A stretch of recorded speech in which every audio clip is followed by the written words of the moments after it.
All right, and we are live. Yo, what's going on, people? Welcome back to the first ever annual episode of the NXP podcast. That's right, ladies and gentlemen. It has been exactly 365 days to my recollection that we have done this podcast.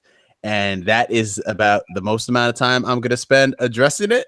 Y'all can argue about that in the comments all you want, but the important thing is the boys are back in town.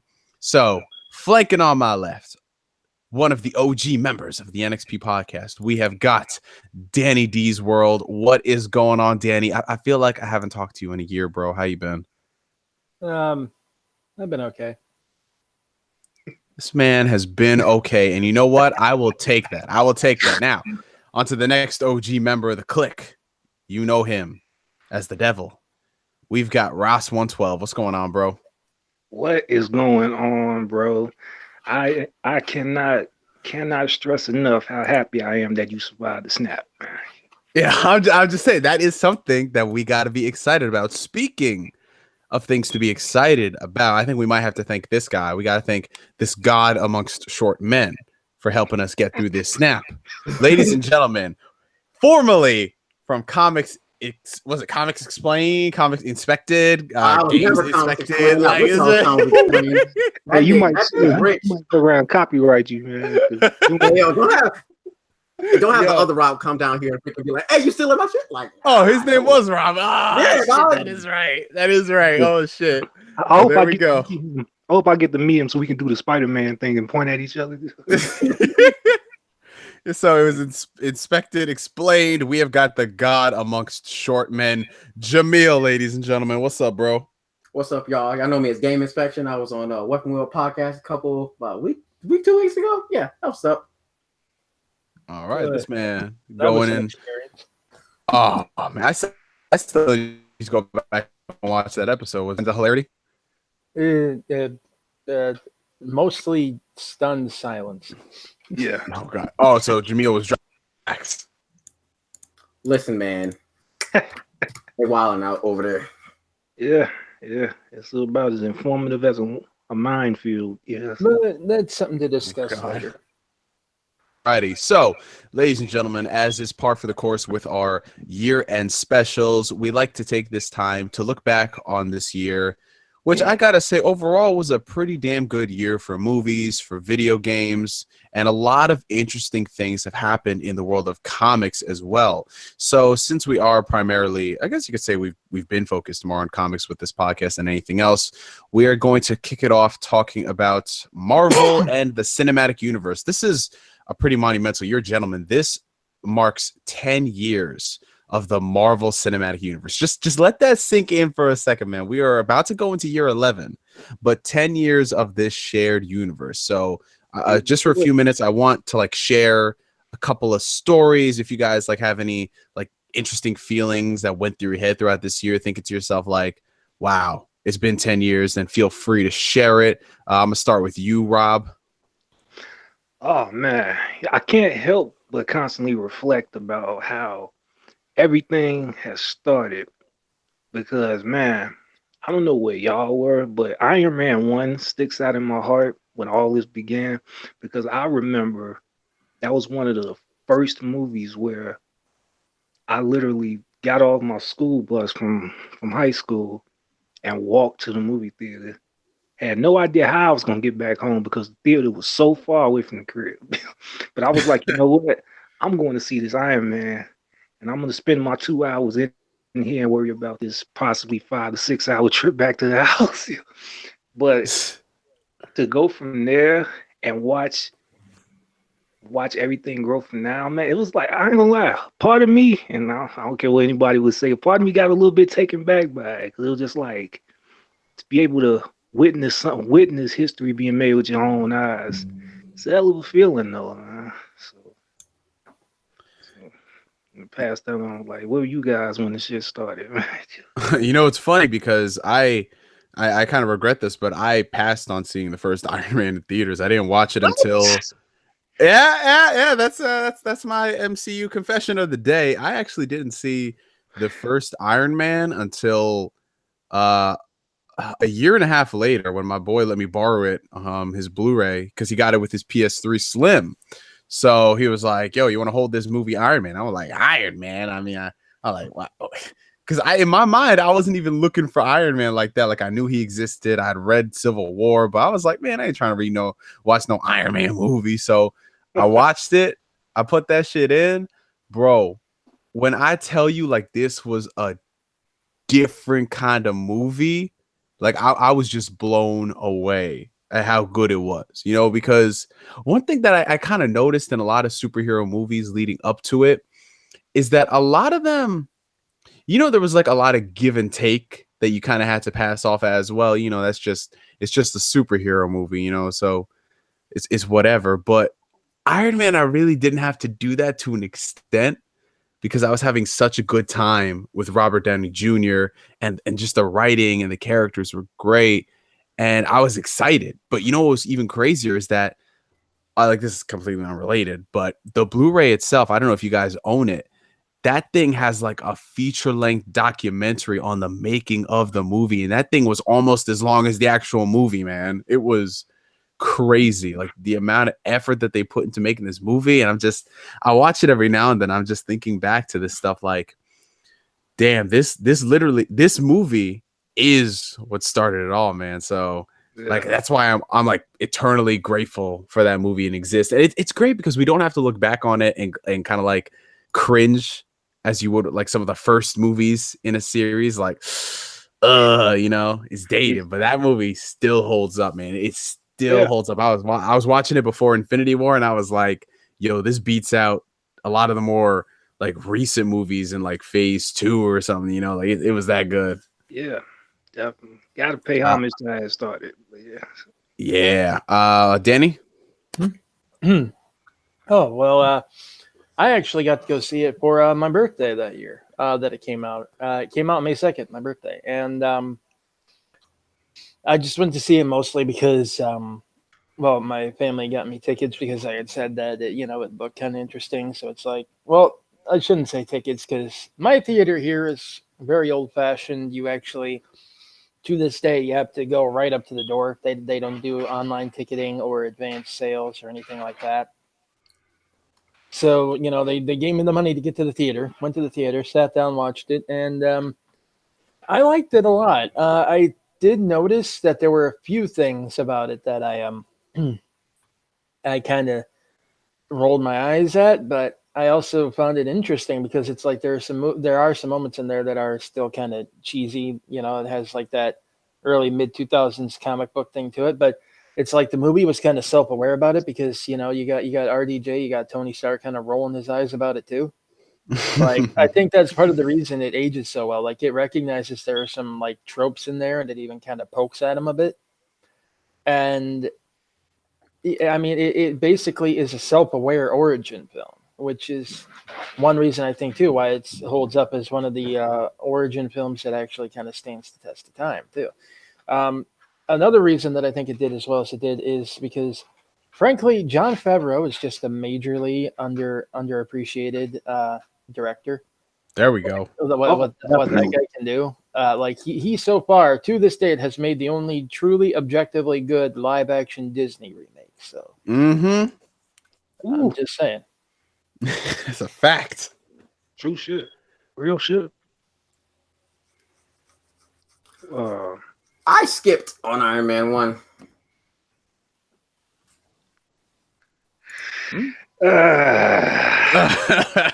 man. Yeah, that pause though.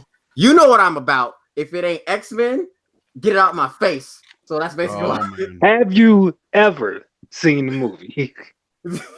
Yes, I have seen Iron Man 1. I'm about to say, like, how you over here saying you watching them X-Men movies? And I don't know, Jamil. The old ones. I heard this man went to go see The Last Stand for his 10th birthday. Damn. Hey, dog. Man. This man,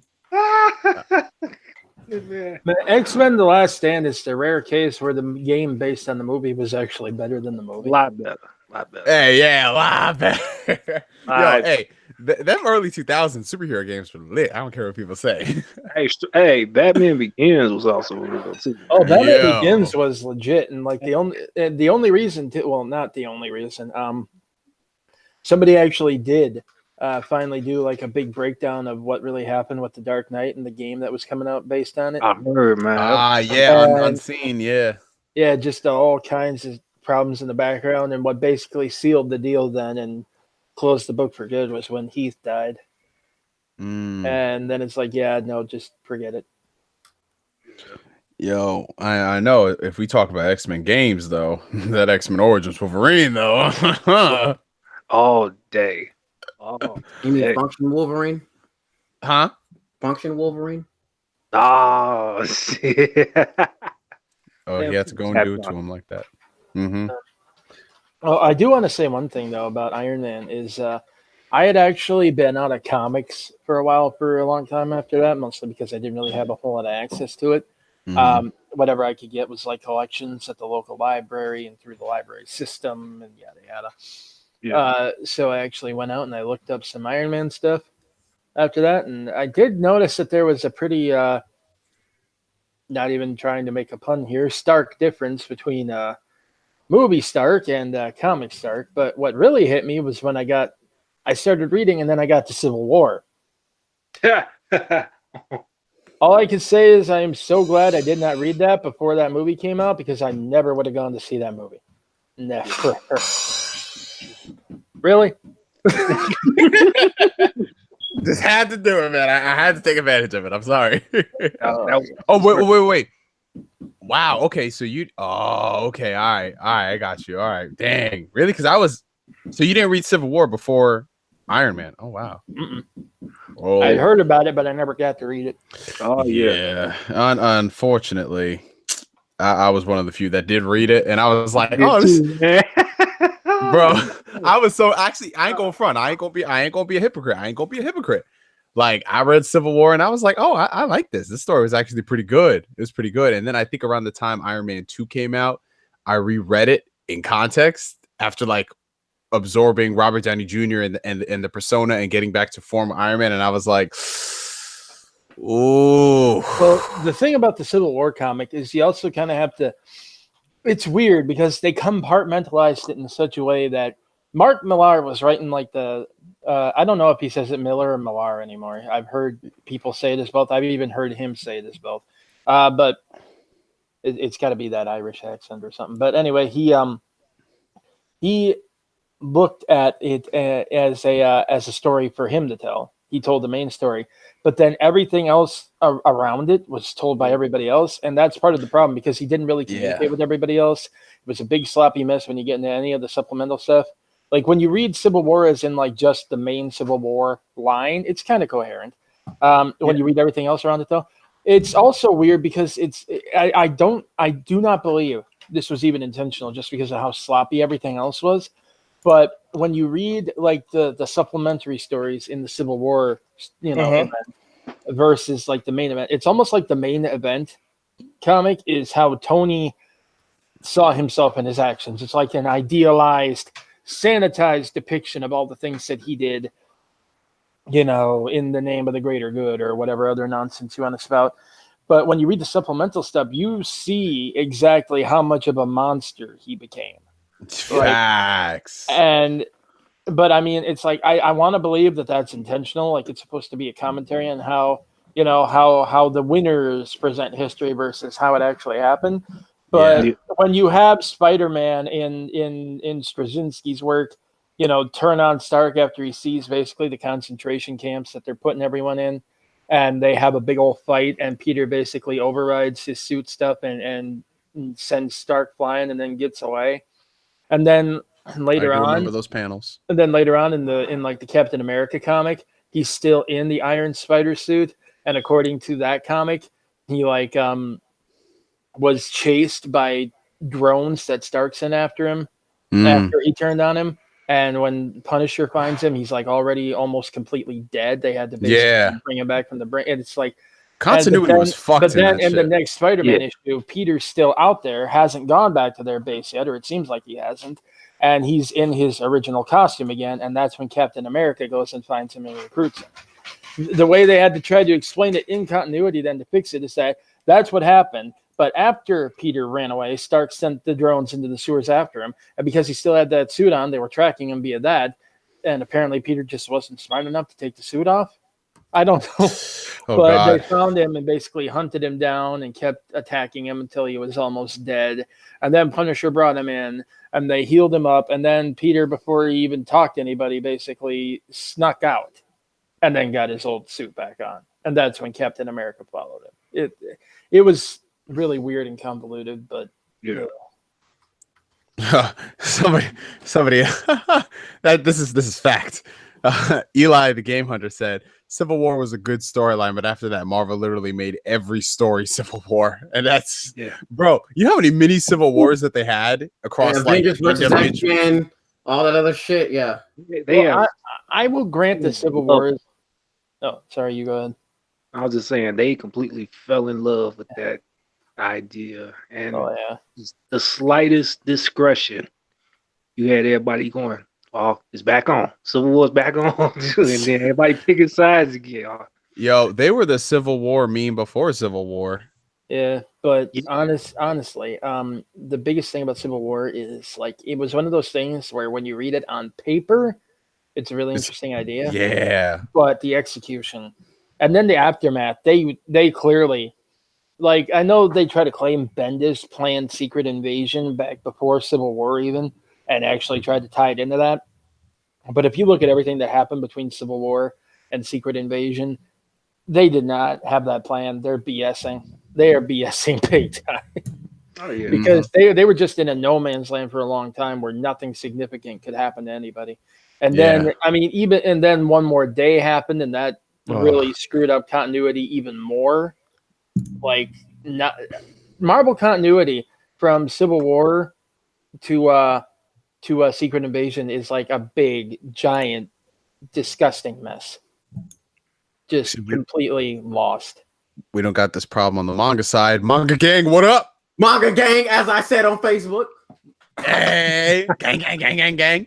But speaking of things that are coherent, well, for the most part, let's talk about the Marvel Cinematic Universe, gentlemen. This is the second year in a row which we've had 3 Marvel films put out. And actually what's pretty significant about these 3 films is that 2 of them grossed more than $1 billion within less than 3 months of one another. And we're going to kick it off talking about Black Panther. The strength of the Black Panther will be stripped away. Man, The most memorable thing about that movie. Yo, I gotta say, February and March were fucking lit with the Black Panther memes. So we might as well just talk about overall thoughts of the movie. I thought that the film itself was actually pretty good. You know, it's Marvel has gotten the formula down as far as these movies are concerned. So at the very least, you're gonna walk out of them enjoying it and finding it entertaining enough. And I liked Black Panther in a lot of ways for its visual designs, its aesthetics. I liked a lot of the, of course, you know, being black and having parents from Africa. I like the African influences attached to it, and just a lot of the making that went into the movie. However, if you are being critical and like looking at certain aspects about the movie, I mean, I go far as to say it's like actually really, really, really safe by Marvel standards. I do think that in terms of what they were making with this movie, they didn't really push the bar as much as a lot of people said that they did, but it's still very, very good. There were a couple things I didn't like, which I highlighted in my review. I felt like in terms of, maybe this might have been a fault of like the director they chose being elevated from doing like small movies to like big blockbusters. But the final act, as far as visuals are concerned, it wasn't the prettiest. The CGI there, I think, was honestly some of the worst of the year. But I mean, Danny can explain that better because, you know, he knows all the inner workings of the Marvel movies. But I enjoyed Black Panther. I thought it was cool, nice aesthetics, good visuals, decent story. And yeah, it gave us some pretty dope memes. What about you, Rob? All right, I'm gonna be 200%. the movie is okay. In my eyes, it's okay. It did enough, so you can say, okay, this is the Black Panther origin story. But for me personally, my own personal taste, uh, I just felt that and this is just me speaking.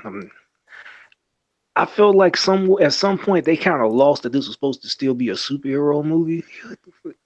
I think it yeah, they had this huge predominantly black cast, which is a great thing and all that, but I think the obsession just came with how much screen time can we get all of them. And yeah, and I get it, it's supposed to have this type of drama, and it came off very live action Lion King like, and it was like I could live with all of those things they decided to do story wise, but and this is kind of the same thing I said about the Punisher Netflix series. I was like, you still got to remember it. A tiny bit of you got to remember that it's still a superhero movie, and I don't think it was for it being called Black Panther. It wasn't so Black Panther heavy, you know. Mm-hmm. Even if it was just a lot of moments of just T'Challa himself. We didn't. I personally feel we didn't see a strong showing of the Black Panther, the uh Well, the hero part of it. And well, also and I'm almost done. I'll let you take it away. uh, And also I just gotta really say the complete 180 of T'Challa from Civil War. I loved him in Oh, Civil War. facts. I loved him in Civil War, man. It was like he was not going for it. And I was just like, if it wasn't for the same actor, I would have thought this was a different character. Like, man, I was How like, long can you save your friend from me? I was like, damn, never I mean, mind. he was ruthless, man. He was ready for that. But Danny, go ahead. well, I do just want to say that I think one of the reasons they thought that they wanted to focus more on T'Challa than on Black Panther in the movie is because of Civil War, he had a pretty prominent role there, and there he mostly was, the Black Panther, and you kind of saw him in action, and they wanted to focus more on his human side here and establishing who he is as a person. In terms of the stark contrast in personality, I think that yeah, I mean, in Civil War, he's obviously like enraged, and I think they Mhm. were trying to go for like in Black Panther. This is him when he's not like consumed by that and more calm. The problem is they're not very clear on exactly how much time has passed between then and now. Like, I don't know if this is like right after, Cap and all them got to Wakanda. When did they leave Wait, Wakanda?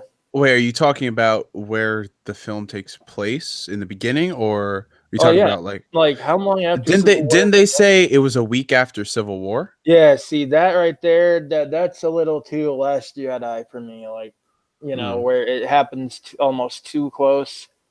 Like, I get that he wouldn't, necessarily be hell bent on murdering whoever killed his father and everything, but there'd still be some of that pain there. There'd still be some of that loss there, and it just kind of feels like it almost feels more like a month after Civil War yeah, Mm. timeline wise.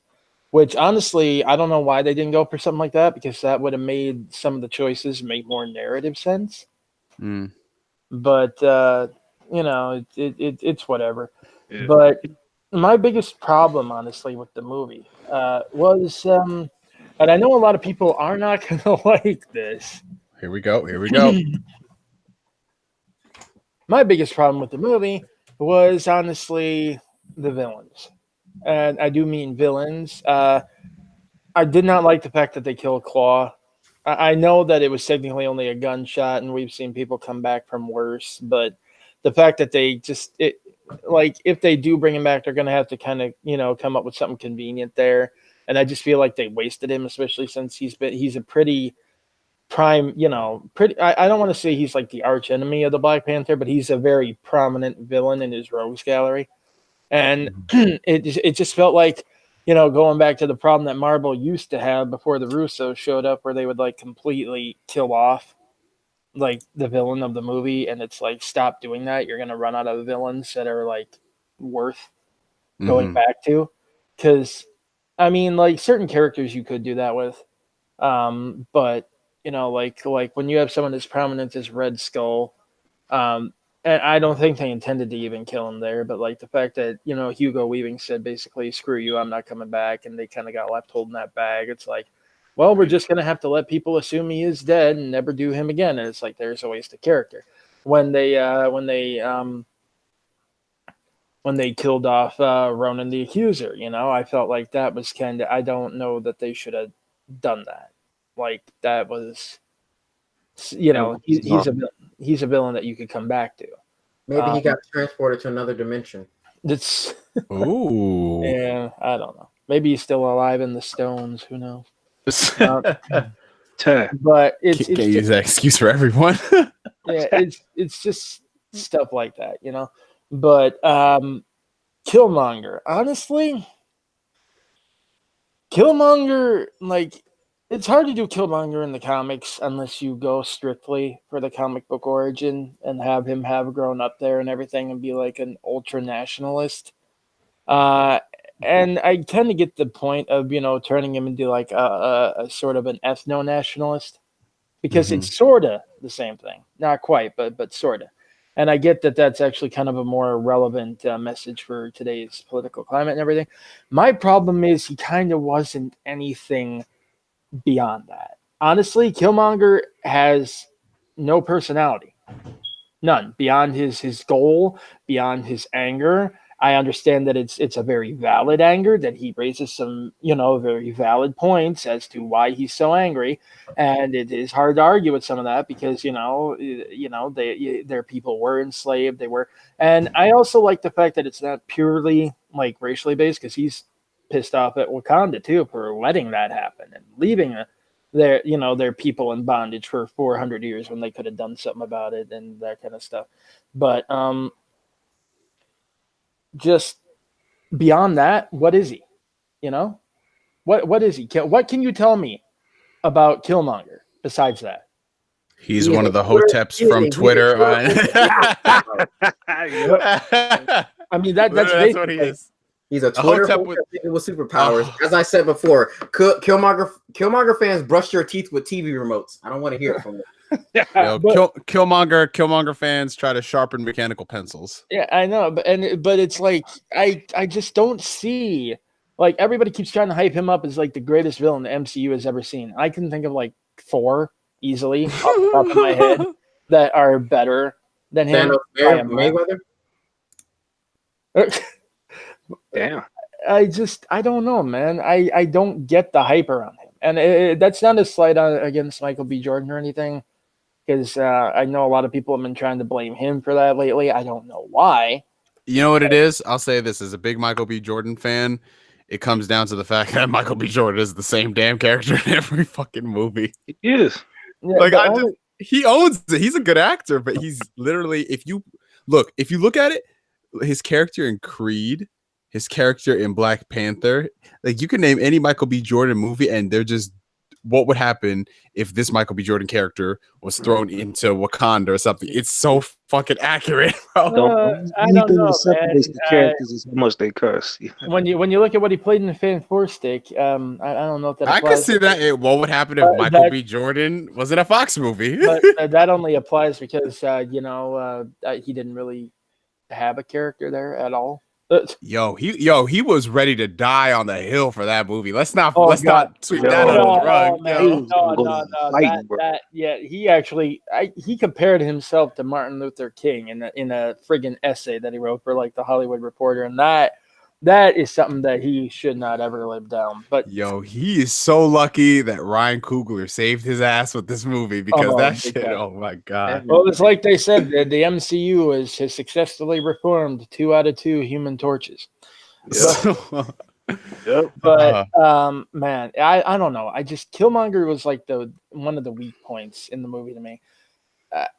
Just because, like I said, beyond his anger and beyond his basic motivation, there just wasn't a character behind that. Like if I had known a little bit more about him, if I had seen how he acted outside of that capacity, like when we got stuff with him when he was a kid with his dad, more of that, like more of that and more of that kind of thing. Why, what are his visions beyond, revenge, beyond this, what how did he grow up to shape him to be like that too? Because it's like, I mean, I want to know why he's so angry. Like, he's got valid points, yes, but why? How did he become the way he is? What radicalized him the way it did? What did he just finally find out? Hey, Wakanda really exists, and all of a sudden, now I'm gonna go ultra commando or something. I don't, it's one of those things. Right. I will say though, honestly, one of the high points of the movie for me, definitely the women. Oh, facts. Hell yeah. Praise, glory be to all the beautiful queens. Just because they were very competently written, they were very competently performed. They, none of them were just there to be there, and they were also not like shoehorned into the movie in such a way that you could tell they were forcing them to be like, my strong, independent woman. They were just genuinely strong, independent female characters, and they were very well written, and they just stole the show half the time. So the antithesis of Star Wars: The Last Jedi, essentially. Yeah, basically. Yeah, absolutely. 2 months later, no less. All right, Jamil. As far as Black Panther goes, like I said, I mean, had a Twitter hotep nigga as your villain. Oh God. Like, I mean, that's what he was. I don't know what you want me to say. I was watching this whole thing, and I was like, if this dude gets on there and starts going like, you shouldn't be stop eating corn because it's not natural, I'm gonna fucking lose it. Like, I swear to God, I'm waiting for him to say something like that, bro. But, like, I don't know, man. It's just like I said, it was okay. Like, I saw it with my friends. My mom saw it. Who else? I saw another friend because they didn't get to see it like opening night, and it was like I said, it's okay. Was it better than the GOAT Infinity War where Thanos pulled up function and everybody went home? No, it was not. Nah. I cannot sit here when some people, because I remember I said I was like, yeah, Black Panther is pretty good. I'd say it's like, for me it was like close-ish to Winter Soldier, but in different ways. And then someone said, how dare you, this was better than Winter Soldier. I was like, nah, fam. Fam, hell nah. Go back to preschool, finish eting that jar of paste. Yo, that's all I'm saying. I mean, like, plant Cheerios in the dirt to try to grow a donut tree, bro. So. Yo, so in closing, just to wrap it up real quick, we don't want to spend too long on each movie. I'm excited to see where they go, like, in the future. I think that'll be interesting, because I think, I mean, it is kind of par for the course with, like, not everyone could be like a Russo brother, and the second they get a blockbuster, it's like banger, best MCU movie, So I'm willing to give Ryan Coogler another shot to like refine a lot of the things. I think it'll be interesting to see where it goes from there. But moving into another movie, because Jamil already brought this up, let's talk about it, man. The snap that killed half the universe, Avengers Infinity War. I just got to say this. Avengers Infinity War is the most rewatchable movie of the year. Every single time I watch that movie, I'm blown away. Laid out like hard body. I was like, damn. Like, it's just like he was like, hey, wait, hold up. He just like knocked him out. I was like, oh shit. I was like, Tony's down. And then Spider-Man, fuck Star-Lord. I don't care. He was like, what did you do? What did you do? I'm like, dude, you ain't even hit yet. Just hold off. I'm telling you, bro. So yeah, this off, man. We just segued to it, bro. Why did someone said you're skipping Ant-Man? No, we're not. Ant-Man comes after Infinity War. We doing it in the order that orders that the movie released, not the orders they take place. Yeah, so I'm just saying my thoughts on it real quick. Every single time I rewatch the movie, and I rewatch the movie at least once or twice a month because it is that good. I have never seen a movie with that length be so rewatchable, and just the pacing is so fucking good. Like literally, like, I was going back in another movie I love. I love The Dark Knight. I love that movie to death. I love a lot of things about that movie, but that movie feels like a 3-hour movie. Like, you're sitting there and you're just like, you got to clear an afternoon to watch that shit. But Avengers Infinity War, you're watching that and it's juggling, going from scene to scene to scene to scene to scene to scene. And it's like so quick. It's literally, there you go, 2.5 hours, done. Like, that movie, I can see why the Russo brothers say they're taking a break after Avengers 4 because going from Winter Soldier, Civil War, after Infinity War alone, I'm taking like a 3-year hiatus. Like just doing all that. Sheesh. So Rob, take it away, bro. Man, okay. This movie, I can't even summarize how many times I probably watched it already since it released.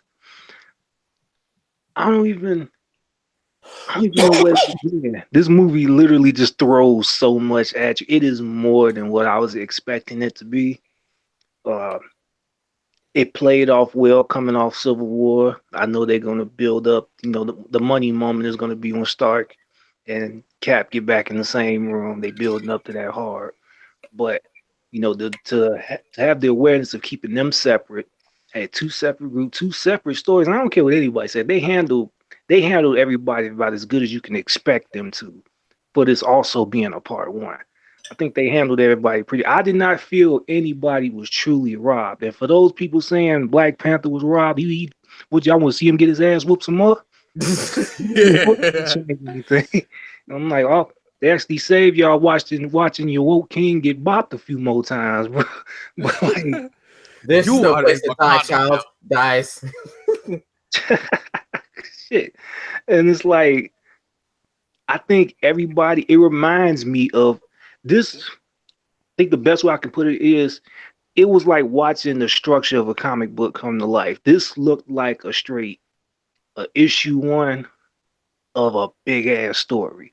It was like how everybody came together, how everybody was being used, how we didn't get everything just yet. Because even though it was called the Avengers, they weren't the Avengers yet. They were splintered because everything that's happened and everything. It's there by name, by the name of the film, sure. But it's like even though you got to see everybody, it wasn't quite the Avengers yet. And I know that's going to be the big money moment. And man, with this movie, I think the thing I love the most is I felt so satisfied by. I remember everybody for years, and y'all was right there with me because y'all seen it as well. Everybody for years, what they kept saying about the MCU is too kiddie, it's too many jokes, it's too lighthearted. That's why the DCU was going to dominate. That's why we were supposed to talk 3 years ago, and we didn't.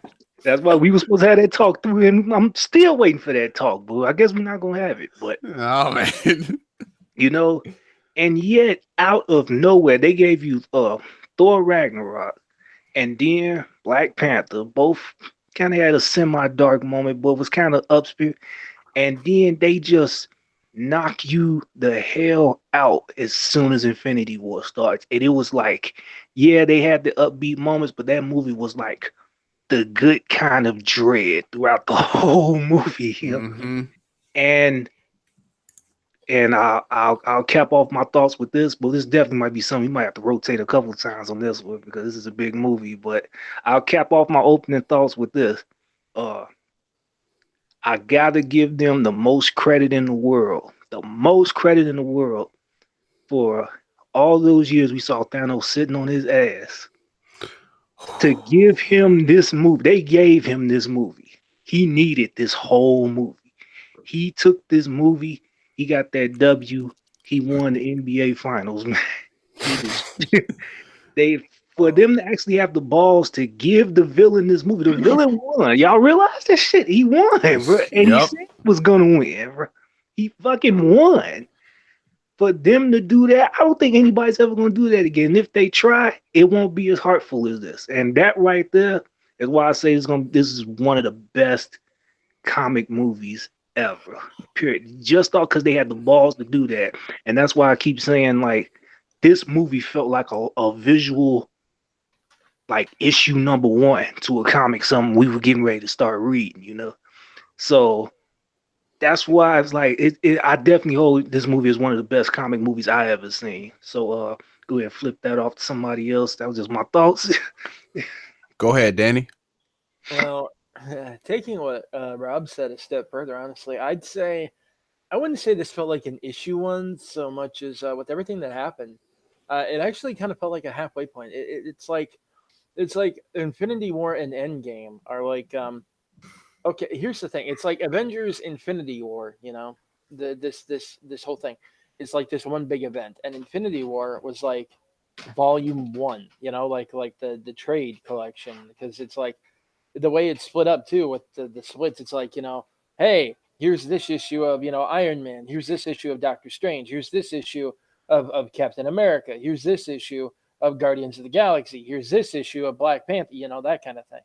It really was. It was like all the issues that make up the first half of the story arc That's a good analogy. slapped together.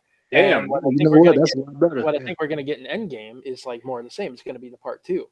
It really is like like a big comic event, but playing out in film form and playing out competently. Um, and that to me is like amazing, because that's exactly how they sold it. Another thing that I thought was great was Marvel was like, especially the Russo brothers, were so patient with this. Like, especially when people started kind of making fun of Thanos, you know, oh, he does sit there in that chair and everything. You know, he can't even be bothered to get up.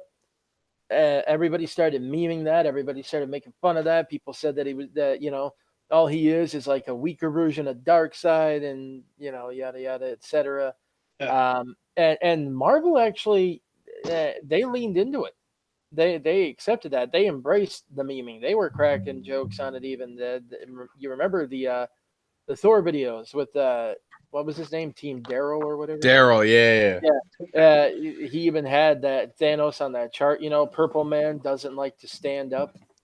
You know that you know, how does he play in all this? That they were memeing right along with everybody else, but that was intentional, because then the second Infinity War starts, and you see all those dead Asgardians. You see you see him take that helmet off and everything, and the Hulk charges him, the freaking Hulk, and just starts, you know, slamming him into the back of that wall of that ship and everything.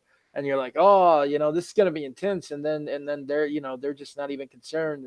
And the Maw is like, let him have his fun. And then you see him grip the Hulk's hand and just bend his fingers back like nothing, and just pop him, not even hard, just pop him in the jaw hard enough that he's actually yelping in pain. And he just starts laying into him like it was absolutely no effort, straight bullying him. Like, I was half expecting him to start saying, "Why are you hitting yourself?" at some point.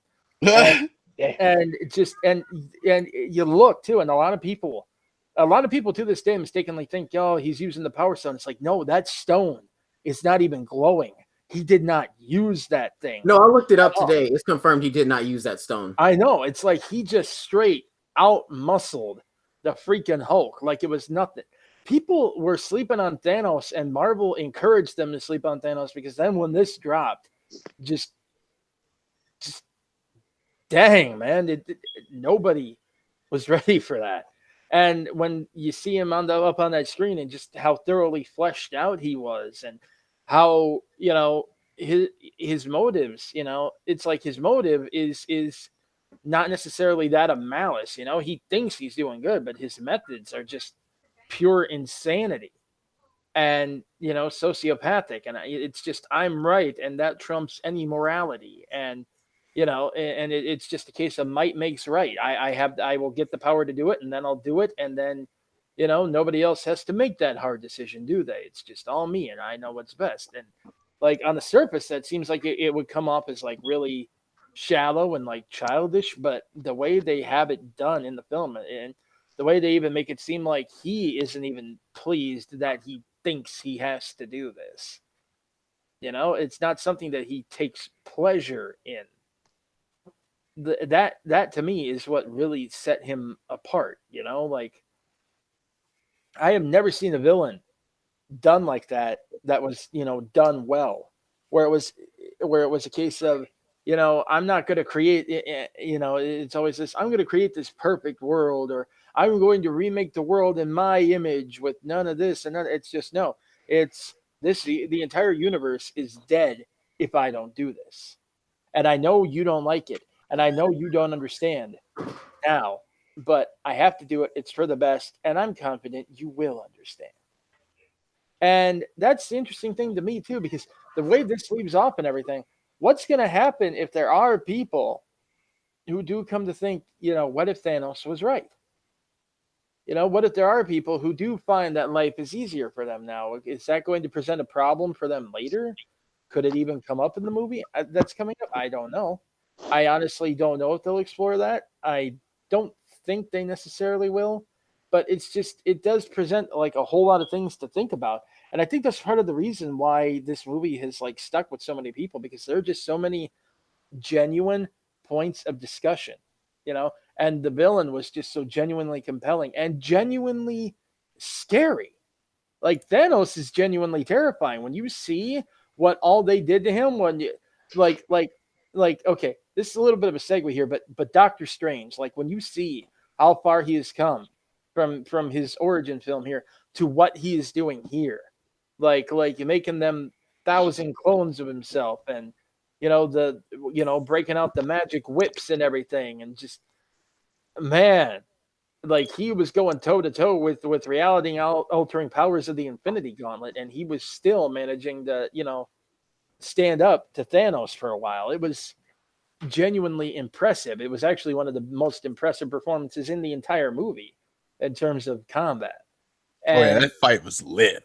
it was He amazing. threw everything he had at his ass. But like, just yeah, but even then, Thanos overcame that. He just overcame every single thing that they threw at him. The most they could do was slow him down. He felt so completely unstoppable. And that is really illustrated when he finally gets to Earth and that death march right toward Vision, where everybody's trying like their damnedest to slow him down, throwing literally everything they have at him. And this is what makes that scene in the movie so compelling, and part of what makes the movie so compelling and rewatchable too, because deep down, like watching that, you keep holding out that tiny little bit of hope, even though you know what's going to happen. It just feels like, winning was so right within reach multiple times. And then, it's gone. And then and when he's marching toward Vision, and you're watching everyone try to stop him, and a lot of people like to misinterpret the scene with Captain America and act like, no way that he's actually stopping him. He's stronger than what's happening there, like with Captain America and him trying to stop him, isn't the fact that he actually physically stopped him. It's just the fact that this one, he doesn't have any kind of like superpowers. He doesn't have a special suit of armor. He doesn't have anything that anyone else has had. And yet there he is standing there still trying to hold him back. And that, I think, got a little bit of confusion, but also respect from him. But then he just smacked him aside too. Just, nothing, just, I think it's kind of starting to dawn on him just how desperately these people were fighting to basically stay alive. And, and then he gets to Vision, and Wanda finally breaks that stone, and it's so sad, but now it's over. But then nope, he just uses the time stone and rewinds it and makes her watch him die twice. Damn, man. And then Thor comes in and whips that axe right into him, and it's like they're finally, part of you too is like relieved, but also like I knew they weren't going to let this go that far. I knew it, and then it's like you should have gone for the head and just snap, and just that's it. That's it. And then it dawns on you like slowly, and they let it unfold in the movie so slowly that just happened. And these people are they're dust. They are instantly gone. And you watch all these characters that you've come to know and love and that are so interesting just fade away into nothing. And just like, honestly, Steve's reaction to that is like the most accurate representation of what you would feel at that, and just sitting there stunned silence. And then it's like, oh God, he killed them all. He killed half the entire universe right there, right in that moment. That never in your entire existence would you ever feel so not just defeated, but weak and powerless, and it's also interesting too, because one of the things they decided to specifically show is just how trash that gauntlet got. Yeah. So the Infinity Gauntlet isn't really necessarily a viable option for undoing all this now. So it's like, what the hell would you do? What do you do? What can you do? Also, Also, it's Thanos, half his body is charred because of it. Yeah, it's like that. There is what makes that movie so compelling because it's a genuine case of that movie leaves you feeling just as stunned and powerless and unsure of what's going to happen now as the characters in the movie. And honestly, that movie, simply on the basis that it's a comic book movie, does not get the credit that it deserves because frankly that is high drama. And it'll never be recognized as high drama, but it is high drama. Definitely. Oh, hell yeah. All right, Jamil. As I said, Thanos came pull up to the function, dusted everybody, and left. And the worst part about it is can't nobody say nothing to him because you can't beat his ass. That's the best part about it. It's not like oh, I want my run back. I'm gonna beat you up. Nah, y'all got folded the first time, and that was it. That was it. And I was like, you know what? I like this guy. He was like, remember, he said the hardest choices take the strongest wills. And I was like, I mean, he's not wrong. And then next thing you know, he starts to basically like what was it? When they were on what was his home planet? Titan or whatever? Titan. Titan. What was it? Tony did all that. He was like, all that for a drop of blood, and just laid his ass out right there. Yo, Thanos had the quote of balls in that movie, bro. I was like, oh man. Like, oh, that's what's going on. And then Doctor Strange was like, spare his life, I'll give you the time stone. He was like, no tricks. I'm like, man. Can we just talk for a second though? How some people like way overhype that. What? Like that, all that for a drop of blood. It's like they think that's like an important plot point or some shit? No, they think that it's like that it's just typical, fanboys, but like sitting there hyping up like that one moment, like, oh my god, look at that, he's the only one who made him bleed, and it's like yeah, but he literally had to throw everything he had at him to get literally one drop of blood, and you guys are all acting like it's like this is borderline Vegeta syndrome there. I was about to say that. Yeah. As I said before, like, the entire point there too is supposed to be that like Stark does have like of everyone who is out there the biggest arsenal, and like it didn't do nothing. Like he has stuff that can even pacify the Hulk, didn't do nothing. Like it is again just everybody, every single one of the Avengers got to throw every single thing they could at him, and nothing stopped him. And it's like that's the entire point of that. And but God, it's like people don't analyze this film the way they should, and that bugs me. Right. It's funny because a lot of movies that didn't deserve it get analyzed the hell out of. Batman v Superman, anyone? Yeah. Hey! That movie right there is the Stanley Kubrick. My guy, when you write 5 pages on Martha, like don't know. Like, how many times do people keep telling us you need to watch insert DC movie at least 4 or 5 more times? 4 times. I truly understand. Oh wait, hold on. I got it. I'm ready for this. I'm ready for this. I got it. Here it is. DC fans in a nutshell, right here. What is this nonsense? I can't believe I paid $6 for this. Quiet! This is the best part! That's it. I'm out of here. This video is the biggest load of hoo-ha I've ever seen. Why do you insist we watch this stupid thing? Am I the only one who understands the complexities of this ambitious cinematic masterpiece? This movie isn't stupid! You're stupid! How they be, dog? Yo, That's their galaxy brain because they watched one like slightly dark movie with a gray palette to it, and they're like, "Yes, I've ascended to the true patrician class of society." Like, no, Richard. Go home. the irony is that clip is also the property of Warner Brothers. Yo, you have to, facts. You have to analyze BVS because it makes no sense. I've seen that 3-hour cut. It makes the movie better, but not by much. That's like polishing a turd, man. Let's be real. Ironically, The BVF's director's cut does about as much as that Daredevil director's cut did back then. To be honest, Oh, yeah, I yeah, I and know.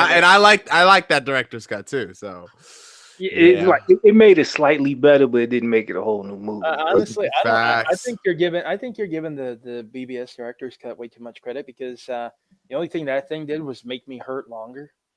Uh, Oh, Daredevil you direct. watched it? Oh my god, I Yeah, didn't know you sat down and watched it. The Daredevil director's cut was at least marginally better, so Mm. that has justification to exist.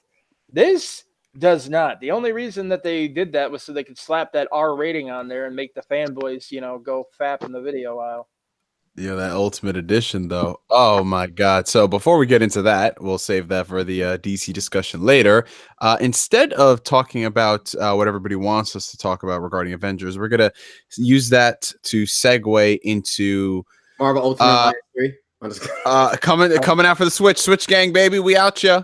No, we're not going to do that. We're going to segue into honestly what I'd say is probably the most forgotten Marvel movie in years, but it honestly holds the key to so much more for the universe, and that is Ant-Man and the Wasp. Now, this podcast has I'm gonna say something bold yet controversial here. Gotcha. Uh, Hold on real quick. Let me just do the intro segue. This podcast, man, we have a history when it comes to Ant-Man. As many of y'all like to know, when it came out to Ant-Man, all of us were just like, I don't know how this Ant-Man go out to be, bro, because just everything leading up to it, the production of the movie, how they were focusing on Scott Lang versus Hank Pym. They took Ultron away from Hank Pym. 2015 was just kind of a rough year for us in terms of Marvel. You know what I'm saying? Ultron happened. I forgot Ultron happened. Killmonger fans say Age of Ultron's better than Infinity War, but anyway, because it's got Wakanda in it. But yeah, so yeah,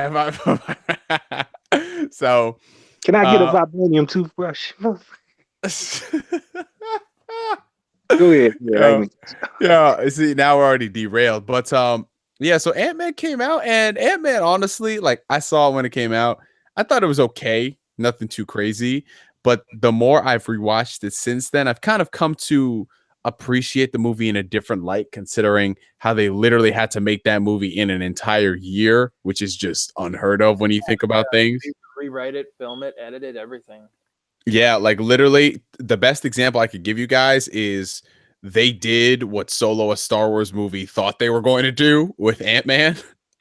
So yeah, Ant-Man was one of our few L's, but it's an L I gladly took.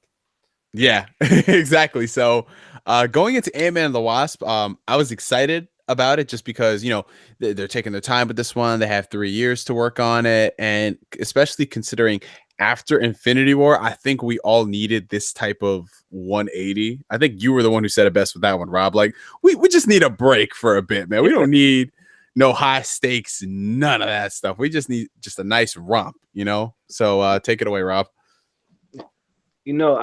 To be real, that kind of sums up my entire thought about the movie. I mean, I love they got to play with the effects more because Pym particles is such a fun thing. It's such a fun thing to watch. It was fun, the stuff they did in the comics. So like to watch them just kind of go crazy with it was cool. I think I'm one of those people, and I think my partners here will agree with me that Scott Lang, his stock definitely rose after Civil War. Oh my God, definitely. Like, he needed Civil War. Civil War made both Ant-Man movies good. This came out after Ant-Man 1. Retroactive. I would say retroactive appreciation, but is retroactive appreciation a word? I have no idea. Did he ever get his orange slices though? Questions that need answers, Feige. Yeah, we need one of those spin-off movies about that, Marvel's Orange Slices. Oh God. But I mean, I didn't really have any high requirements when I saw this movie. I just visually it was a nice ride and I needed a break. This was the equivalent of this is the comic fan equivalent of giving someone a paper bag to breathe into. and and I watched it and I enjoyed it, I had a good time. That villain, Ghost, I gotta find the actress that played Ghost. Oh, she On bad. man, I don't know what is it with the MCU villains, man, but Man, I should. The villains should not be allowed to be that attractive. I'm sorry. I'm telling you, that's dangerous, man. I mean, with Hella and everything. No, just stop it, please. Yeah, that's you're gonna lead people into danger. But yeah, between that, so I had a good time. It's like I don't really have a whole lot to say about it, but it's not like I hated it and all that. So yeah, so I call this the comic equivalent of, I was having a panic attack, comic book wise, and I was breathing to the paper bag, and I was good until they had to remind me what happened at the end. Oh, bro, I hate that post-credit scene. I hate it. They had to remind you, and I knew it was gonna happen Yup. too. Like I knew it was gonna, and it dude, still hit me. dude, you just reminded me of something I forgot about Iron Man. I hate to step all the way back to that for right now, but like, I don't know if I ever told you all this. I did not know there was ever a post-credit scene to the first Iron Man movie until like 2 years after it came out. Whoa, Yeah, really? really. So I had no idea they were even teasing a cinematic universe. So when he showed up in like the Incredible Hulk, it's like, oh wow, that's a weird cameo. And then That's what I was about to say. I was like, you must then I have went back and this watched stuff. Iron Man. Went back and watched Iron Man on DVD, and like I kind of went to the bathroom when the credits were rolling. And I let it play because I mean, Sabbath was playing, so of course I'm gonna let that roll. But but yeah, Gotcha. I wound up getting distracted in the kitchen, come out just as the credits are ending, and then it's like he's walking in a room and there's Sam Jackson. I'm like, what the heck is this? And then it's like, anyway, continue. Oh man, Yeah, oh yeah. Don't yeah. see, we were about to go down another rabbit hole with that one. Like, man, to think it all started as a joke, and then It was a complete joke. It was never supposed to mean anything. That's crazy. and, I, and I look don't at think I don't think they started taking it seriously until Iron Man 2. That's when they started saying, "Yeah, the Avengers were doing it." But yeah, that's also when they panicked and they're like, put it all in this one movie. Oh, fat, exactly. true. Yeah. So, but yeah, they had to remind. But then you know what? I love them that much more for reminding me because it was like, okay, it has to be addressed. And I got tired of waiting on other avenues to do some kind of nudge towards it, the shows, but that's the whole nother thing. But the fact that they, had to remind us that the snap happened, and then it was like I was able to peek outside and see the nice, beautiful sun and all that. And then the clouds came back and the rain started coming again. So yeah, I mean it was smooth. I didn't hate it. I think it's the movie we needed, at that moment coming off that roller coaster. So who's next? Go ahead, Danny. All right. My controversial opinion here. I honestly think the Ant-Man movies are actually funnier than the Deadpool movies. Uh, uh, Both of them. oh. But yeah, especially Luis. Wow. But I really liked Ant-Man and the Wasp. I wasn't sure how I was gonna feel about it, honestly. I mean, I knew that it was gonna be like a funnier, more lighthearted take and everything, um, just because of the way it was advertised and the nature of the character and just the absurdity of things being able to grow to extremely large or small sizes. Um, I mean, like when they whip a Pez dispenser and make it grow and turn that into a weapon, that tells you all you need to know right there. A Hello Kitty Pez dispenser, but Yeah, that was wonderful. but it's one of those things where like you don't know how you're gonna feel about like the main plot, and just going in after her mom and how that's gonna play out. Like they got silly with it, but they knew they were getting silly with it, and they weren't afraid to embrace that fact, and I do appreciate that. I also think that there are right and wrong ways to do that. Like a lot of movies, when they figure we're gonna embrace it, they like get really ham-fisted with it and think so long as they wink hard enough at the camera that makes it okay. But That's for sure. Like honestly, that's the territory that a certain movie that's going to come out next year is getting into. But we'll talk about that in a minute. Um,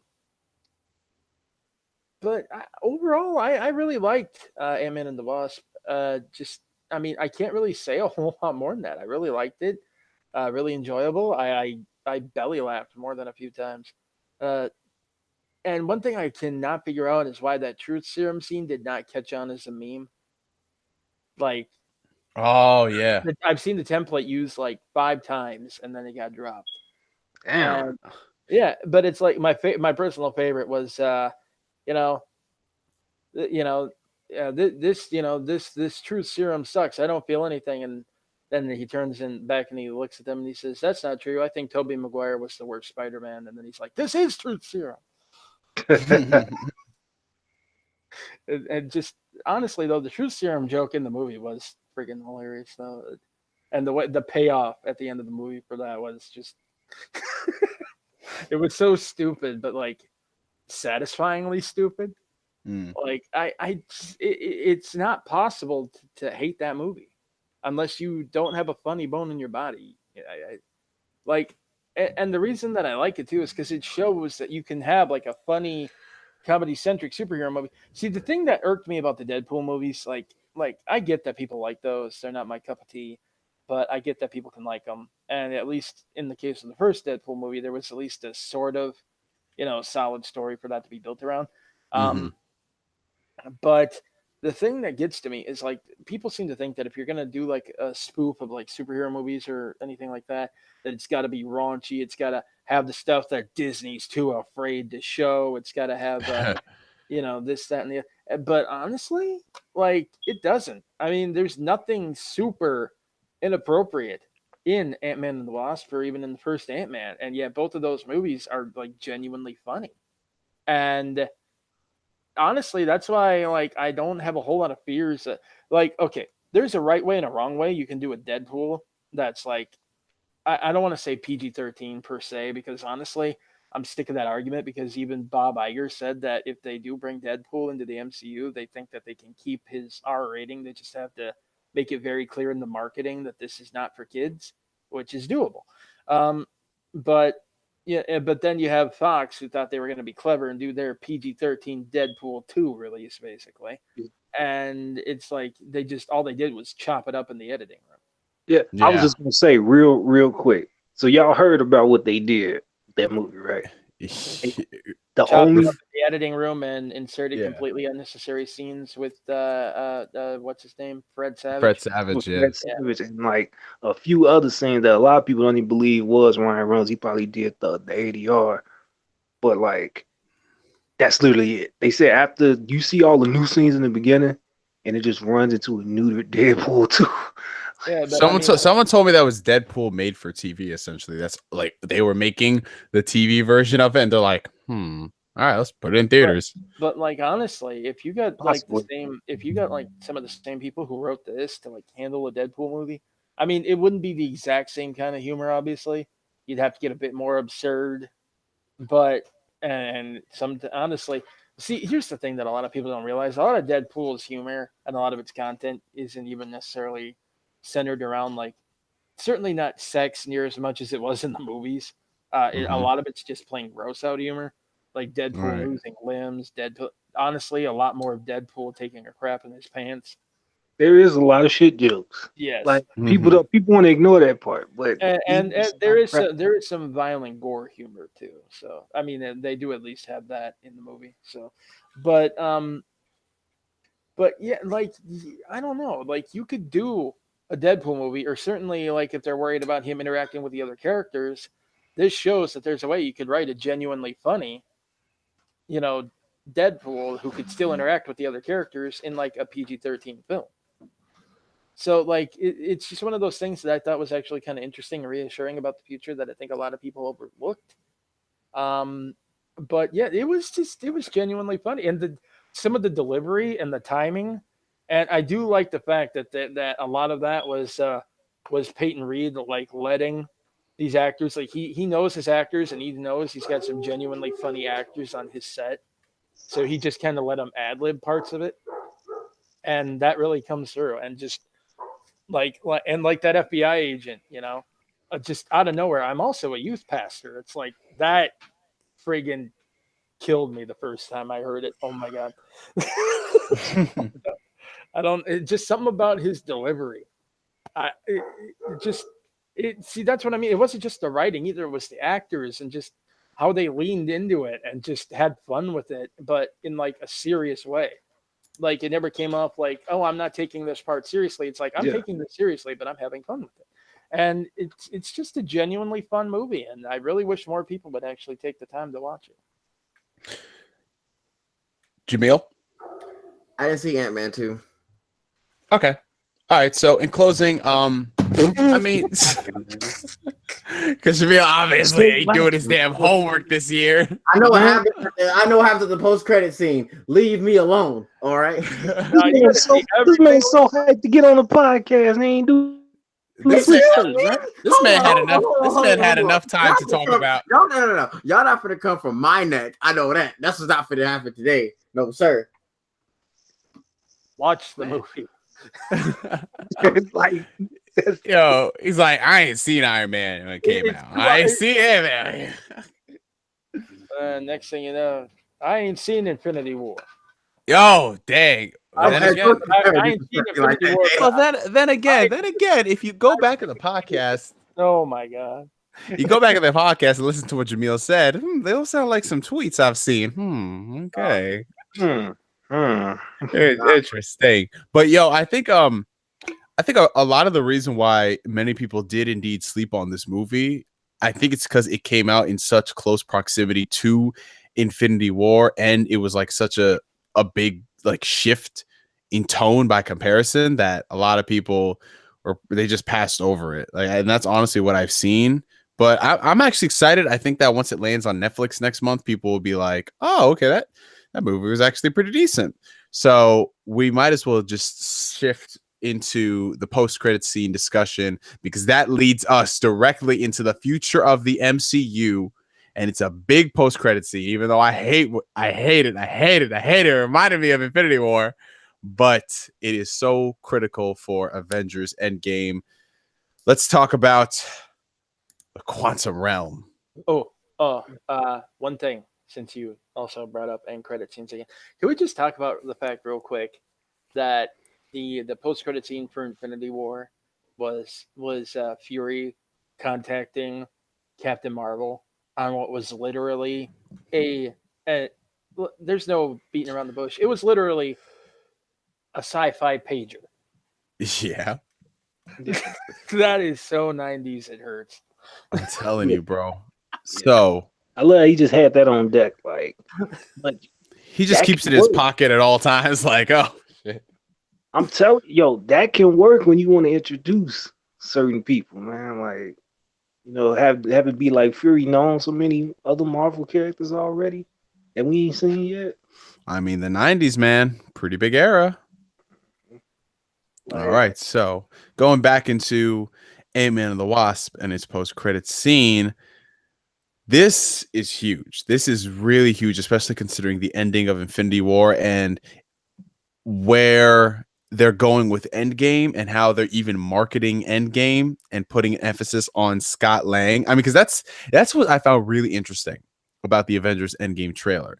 How literally it ends off and then there's Scott Lang. Like, they had no problem basically talking, like basically spoiling the post-credit scene.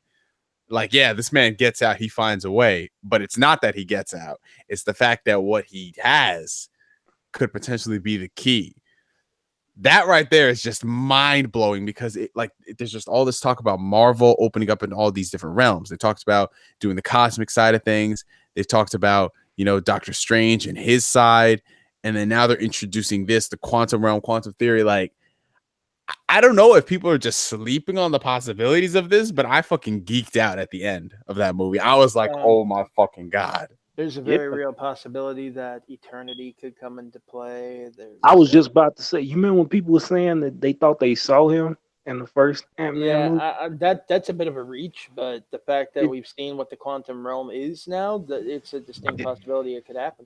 Yeah, I'm just talking like, just the fact that it's on people's brains like that. Oh, yeah. Like, Like some motherfuckers just really thought that we just see eternity. So it's like it's on people's minds. So it's not like it's gonna jump too far over people's heads. Oh man. Oh, another thing is just knowing some of the deep space stuff out there, and like the Nova Corps. The Nova Corps, the fact that Thanos even has, the stones that he has, the Nova Corps is basically gone. Yeah. Certainly their homeworld is Nova Prime's gone, but it does present an interesting thing because presumably some of the Nova Corps wouldn't have been on world; they would have been off on patrol, remote stations, and everything. So they're going to seek to rebuild. That right there, like for the future of Marvel in general, like there's so much that got opened up with these last couple movies. Hey, real quick, Danny, I got a question. Yeah. Is it true that while the Nova Corps was getting destroyed, that they sent one Nova Corps baby to Earth? God. I wow.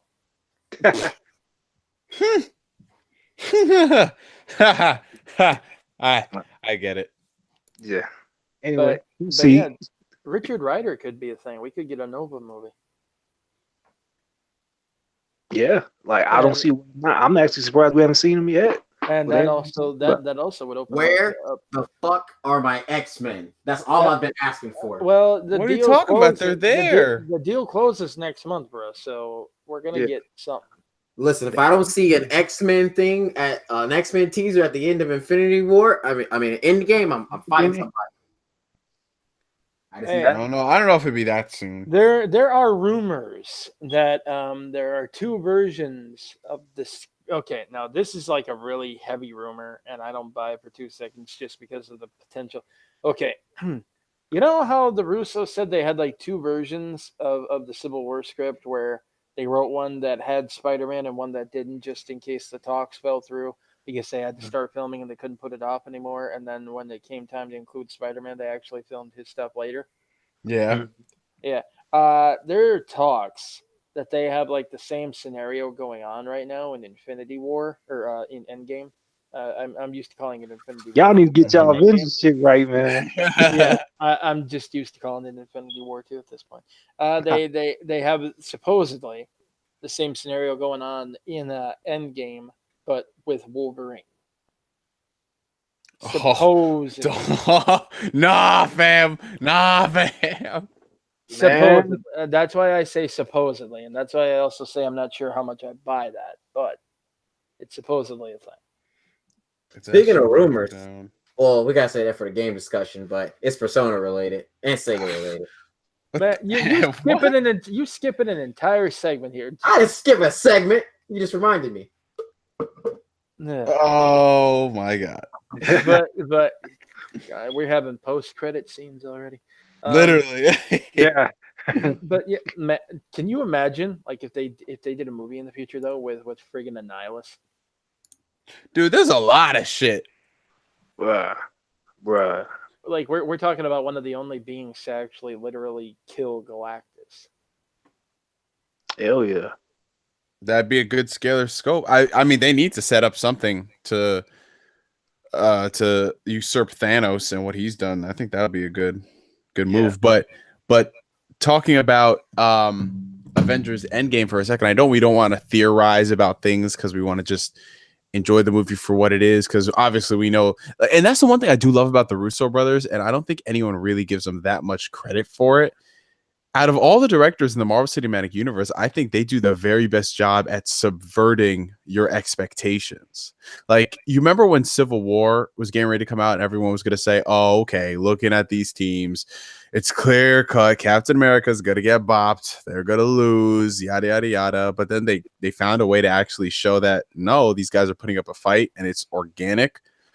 And then you go into Infinity War, and then you see what happened there. And then in Endgame, like, I've literally just learned not to doubt what these guys are capable of, because Infinity War was not what I was expecting it to be honest. I mean, the snap is one thing, whatever, but I was not expecting this to be a Thanos movie, because we've never seen a movie where its primary focus is building up a villain and showing you why it took 6 years for him to get out of that damn chair. Like, that was insane.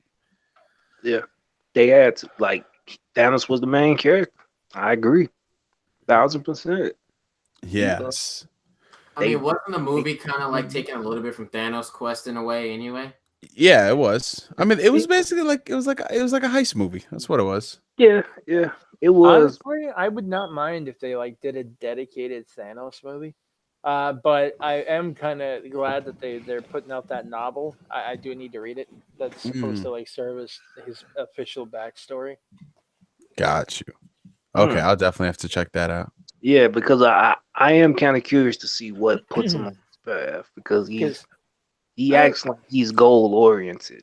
yeah, So, I loved reading like his comic origin with Thanos Rising. That comic is dude, like if you ever want to get into like comic book Thanos, I know a lot of people like to meme because he's such a cuck when it comes to Yeah. Lady Death and everything. No, if yeah, you oh, want to read it's- Thanos and you want to respect Thanos and you want to be scared of Thanos, you read Thanos Rising and you see what he did in there and nah. bro, And it's one of the few comics from Marvel now that's actually pretty damn dope. bruh.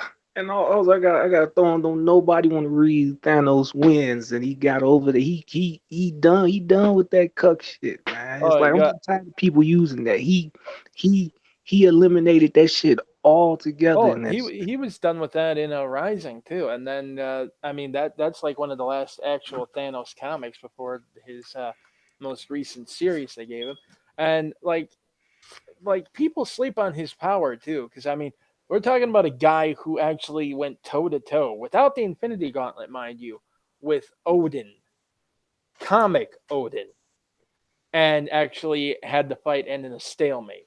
We're talking about somebody who fought his son Thane when Thane had the Phoenix Force, the full power of the Phoenix Force, went toe to toe with him and whooped that boy's ass and destroyed a planet in the process. Like people sleep on Thanos way too much, man. they do, Mm-hmm. they do, man. I gotta go ahead and throw this out there.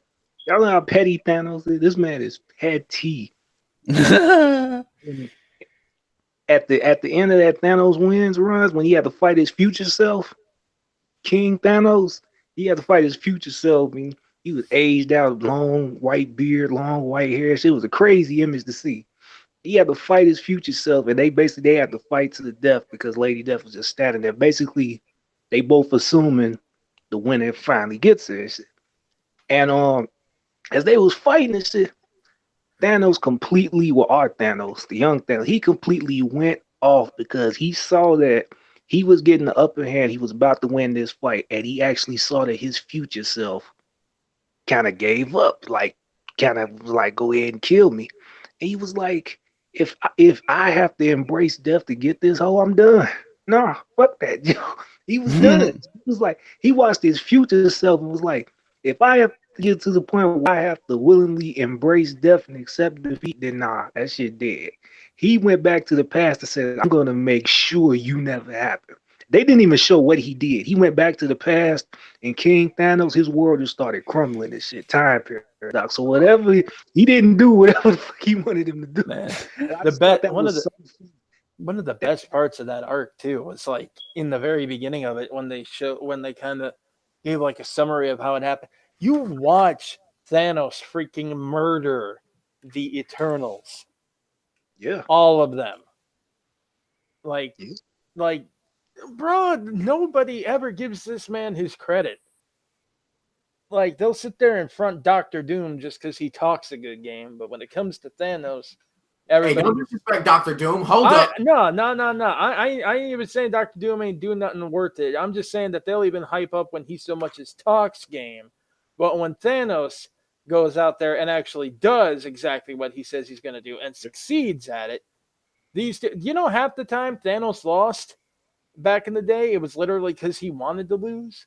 Like Yep. this man His has downfall. technically come so close to literally just wiping everyone out, conquering the entire universe so many times, and he just lets it go because he deep down wanted to lose. Yeah. Yeah. That was his mental downfall. What's his name? Adam Warlock. And the fact that Didn't he? he's losing that mindset now is a genuinely scary thing for the future. Yeah. because death is no longer his motivation. He no longer seeks, to be united with death. So it's like, why would I want to lose? He done with all that shit. So that But that shit is dead. man, one of the pettiest things I think I've ever seen him do though was the time he actually like got a hold of Deadpool and just like pummeled on him for hours and turned him to paste. And then what a lot of people don't realize is that Deadpool is like not actually immortal. He's immortal only because Thanos cursed him with immortality. And Thanos also has the ability to revoke that at any time. So he pummeled Wade like to the worst that he could ever possibly pummel him till he was basically nothing but paste, and then just snapped his fingers and took that immortality away. He made sure he made him suffer as much as he could before he finally killed him. That was like one of the most it's like man, that man is like an expert in pettiness. It's amazing. Yeah, oh hell yeah, that's his driving goal. I just love that whole rant he went on about his future. So he was so disgusted about it. It wasn't even him. It was to see his own image begging for death or accepting defeat. That shit sent him all the way off. Like, oh no, no, if that's what it takes to get her, I'm out. Yeah. So yeah, so definitely. I want people. I'm glad that Thanos has been embraced a little bit more this year. He's definitely been like probably the MVP of the year. Well, unless you watch certain YouTube channels. Oh God. But it's like because almost anything that had to do with somebody being fired, killed, gone missing, or destroyed, everybody's thought went to Thanos. Yeah. And that's just the most hilarious thing. Like, oh man, this industry or whatever, fired 500,000 people. Everybody looking like it was Thanos, wasn't it? It's like, damn, Thanos, calm down. Exactly. Iron Fist, Luke Cage, and Daredevil. Oh my God, that was hella meta. Yo. Speaking of which, can we just talk about how, let's be real about life, unless you were into comics like that, you didn't really have a good idea of who Thanos is, and Thanos just got elevated to this crazy degree. It's kind of funny because every single thing that all the DC people were saying their movies would do, because people know these characters, and since they know the characters, they're going to show up more than the Marvel movies. It seems like Marvel's doing that from everyone from their C-listers, their D-listers, their A-listers. It's kind of interesting how that works out, but I think that's a perfect segue. Well, I mean, the Russos did say that they wanted to make Thanos into the next Darth Vader, and they're kind of succeeding at that. Oh shit! Facts, bro. The first 5 minutes of the movie, when they said, "Yeah, you're gonna realize why Thanos is who he is," and I'm like, "What the hell y'all mean by that?" He just straight bullied the Hulk. Straight bullied the Hulk. Snapped this dude's neck. Like shit.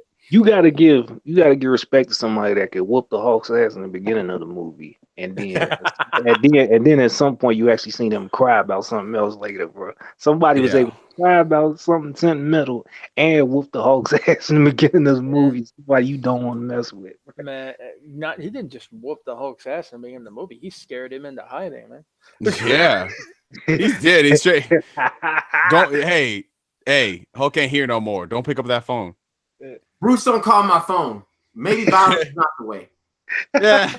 And this is before he even used the gauntlet, so just imagine. Jesus Christ. He just needed to. He just went ahead and he popped Hulk's ass. Man. And just for people who I know who are going to be watching this on playback and they're going to inevitably comment this, why did they feel the need to underpower the Hulk, overpower Thanos in this situation? Why is it that the Hulk can't stand toe-to-toe to Thanos here? Like, I think what a lot of people don't realize about the Hulk, and Rob, I know you can speak onto this better than me.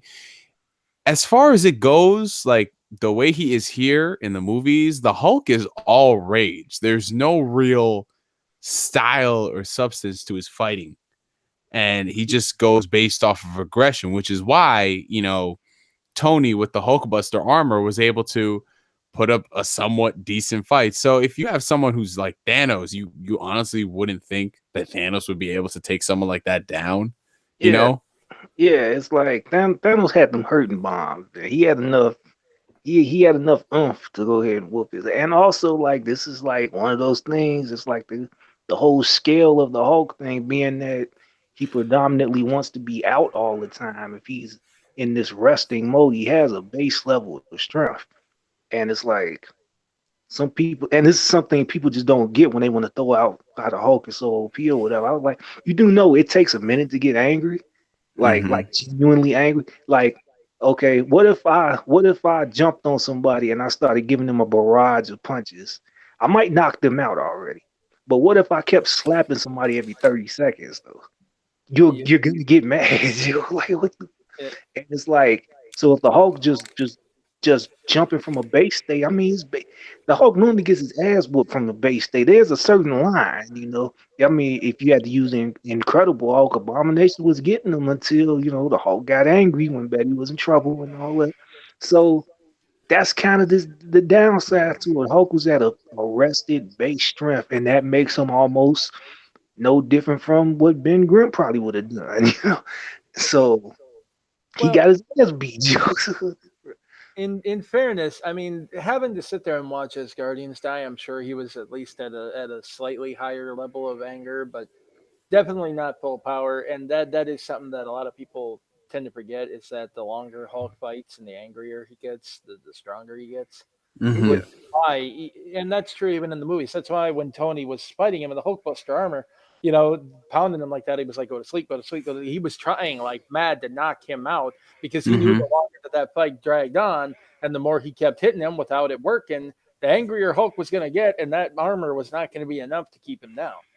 Yeah. Which I mean, and the same is true with Thanos in the comics. He actually did basically use none of the stones to try to fight Hulk one-on-one, and he was holding him for a while until Hulk started getting angrier, and then he did have to kick in the Power Stone in order to just finally put him down completely.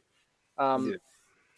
And that is why he would prefer, if he ever fights the Hulk, to basically take him out first. Mhm.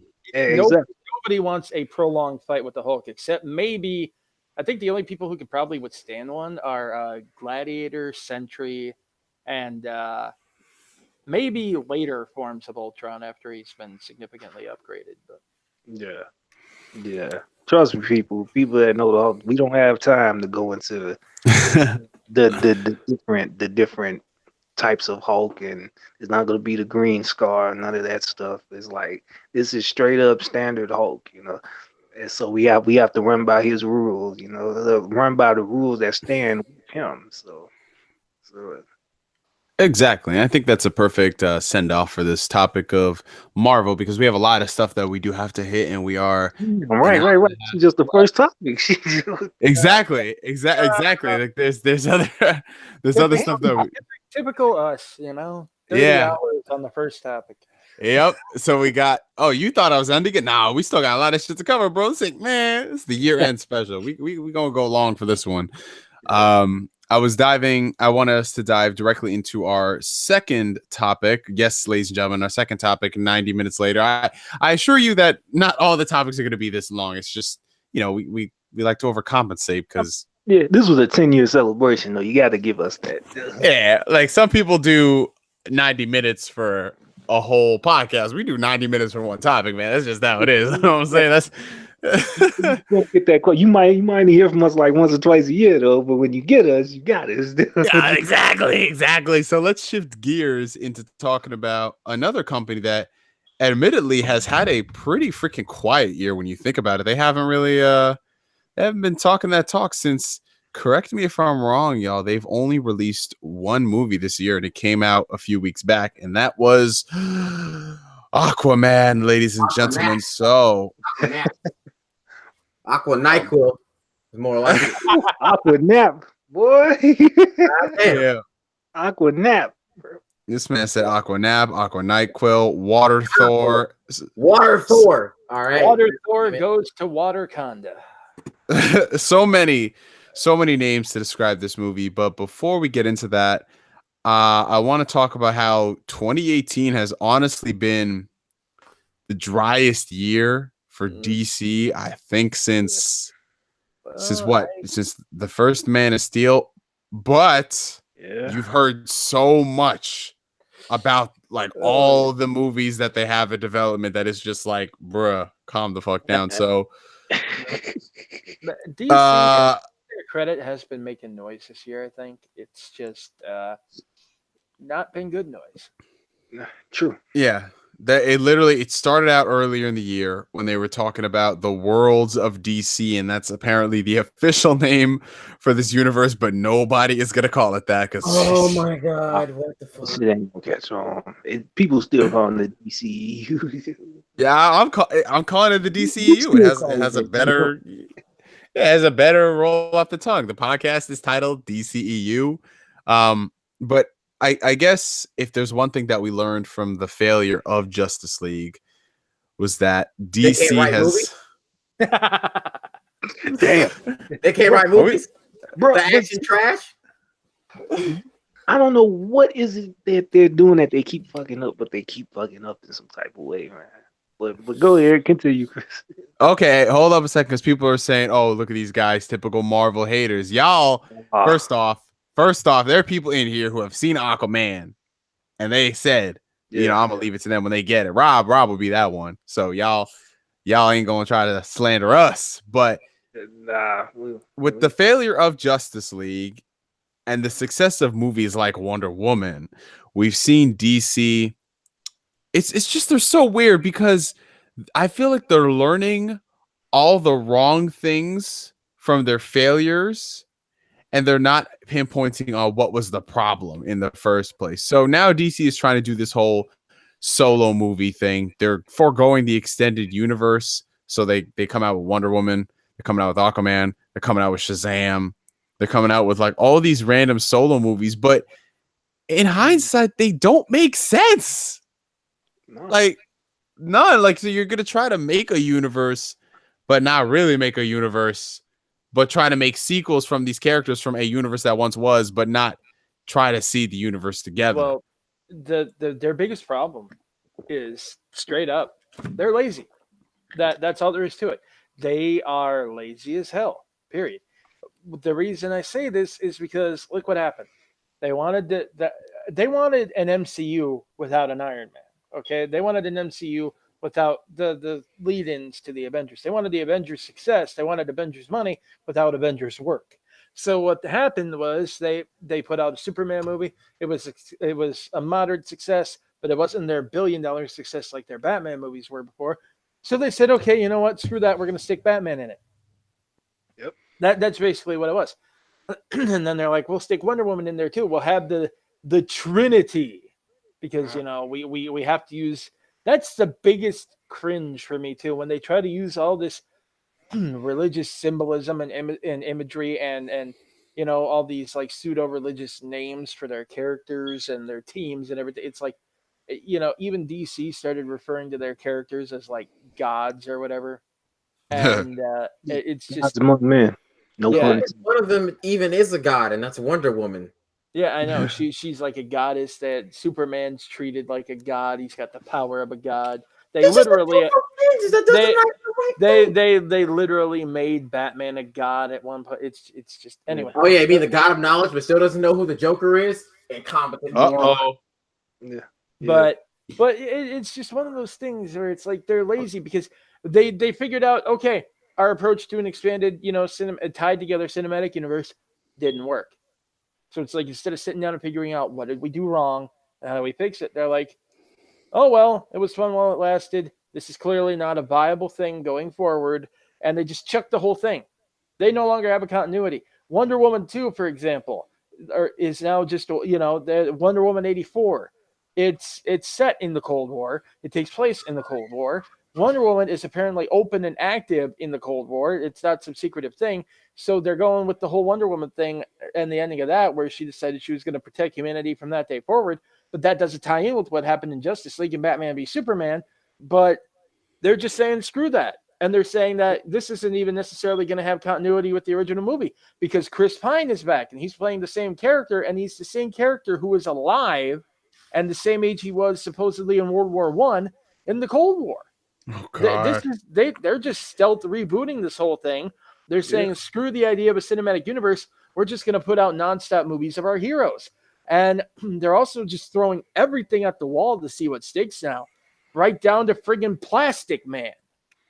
Yeah. Hey, no Plastic Man slander. All right. I ain't trying to slander, but you Nah, and I both know that does not have mass market appeal. But they're still going to try it. that's how they are trying to reach. They're trying to stick their hand in every direction. Like It's almost any character that they have, they're greenlighting movies for. I'm surprised there's not a Hawkman movie yet. What's wrong with We that? should actually look at the amount of DC movies that are currently in development because oh boy, it keeps I changing. mean, but to be honest, can we even trust that? Because if you check that list, Justice League Part 2 is supposed to come out in June. And Yo, let's they look at that. ain't about to changing the listing of it. I'm like, Oh, wait, so, didn't okay. is it ever confirmed or not if Ben Affleck and fucking what's his name? Matt Reeves. No. Ben Affleck and Henry Cavill, are they still in the DCU or Okay, not? well, according, it depends on who you talk to. Momoa insists that there was never anything internally about them being replaced. They've always been in, it's never been up in the air, and that they're still playing the roles. But see, Momoa is Momoa, and Momoa only knows what Momoa is allowed to know. And according to people who have been close to the whole scenario, there are talks. And according to someone who is close to the scenario, it's going to depend very heavily both on how Aquaman and Shazam perform on whether or not Affleck and Cavill are kept around and replaced. Now, whether that means that if those two movies do good, they're going to get rid of those two, or if those two movies do good, they're going to keep those two, no one knows. There are also rumors that in order to kind of test whether or not Henry Cavill can still be liked as Superman, they're actually going to give him a small role in Shazam. Um, I have no idea as to how true that is, but I don't know, man. Like, look, Him showing up in Shazam would make sense because they've always had a thing with Shazam and Superman being like at odds. I mean, yeah, that's why I said I don't know if that's why I'm saying I don't know. I mean, it makes sense, so it's not as like out there as some of these rumors have been. So it could happen. It might happen. I just don't know how well that's going to test whether or not Cavill is a good fit as Superman going forward. Because presumably, if he has a role, it's going to be. I don't want to say a cameo because that makes it sound like it's a very brief appearance, but it'll be like a small one, like a minor character, and I just don't think that that's going to be enough to gauge whether or not audiences are interested in keeping him around or not. Especially since I don't think they're gonna do it the way in my brain, how I picture they should do it. They should have him show up as Superman in broad day, not as Clark Kent, and something so small, like just go all the way with it. Have Superman like fly off in the skies. He trying to fly some shit like that.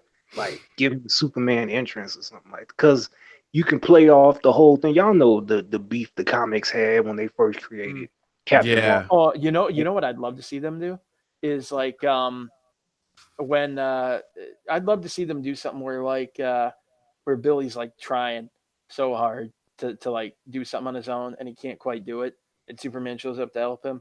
And then you remember that scene in the comics when they had that like conversation and Superman finally figured out that is actually a kid.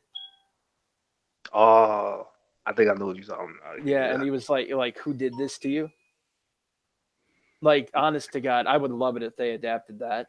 That would be amazing. You know what? That could actually work. But that might be giving them too much credit. See, but that exactly. They won't do something like that, you know. Mhm. And it's like if you really want if you want to make me geek out, even though I might be halfway asleep watching Shazam, and that's not me. Hey, no Shazam slander. Look.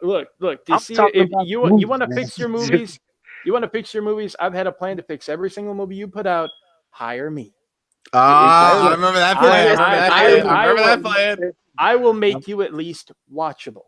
Thank you. I remember, Yeah. like, That plan was what gone. I was gonna say real quick. Yo, even though I might be halfway asleep during that Shazam movie, I don't know how that's gonna be. I'm so on the fence about that. But like, Speaking. regardless of how I feel about that movie, if you want to make me, you want to grab my attention, have Superman show up. Superman show up, like, and like actually do shit. Like, don't do the whole, because I can just imagine it just being Clark, or just being Clark, or just being. If Superman does show up, it'll just be like a rooftop conversation or something. Like, no, I want to see him do shit, bro. That's how you'll get my attention, bro. And don't put it in the trailer. Let me see it in the movie, bro. Oh God. Like something like that, man. That's how you will catch me. Because it's like I was one of those people. Like it's not the same, but I didn't know Falcon was gonna show up in that, man, until I saw it. Yeah. Oh Like, yeah, definitely. I didn't know until he just showed up. I was like, well, damn, you know, it's something they could have. I mean, they even blew the remember they had the commercials and trailers back when Incredible Hulk showing Tony Stark too soon. I was like, y'all should yeah, step that was movie, man. Universal's thing, I think. Like, Oh God, yeah, they were trying to ride the coattails. Yep. yeah, so but yeah, so that's all just like it's like but you see we all on the same wavelength. The way we can imagine them do it that would at least grab our attention is not the way they're gonna do it though. Yeah, we I'd say give him a few more years for that. But this is so funny because Aquaman was the only DC movie that came out this year. Next year, the only DC movie coming out is Shazam, and that's in April. So that's like the same month as Endgame. All right, that's dead on arrival. it's actually in the beginning of the month though. It do not matter. They get All right, they get a whole 3 weeks apiece. Okay. Exactly. So they have Shazam coming out in April. Then they don't have a movie for a good 10 months until you get into Birds of Prey and the Fantabulous Emancipation of One Harley Quinn. Because that is not the title of the movie. That is the title of the movie. That is literally All right. the title. That is the official title. Why you?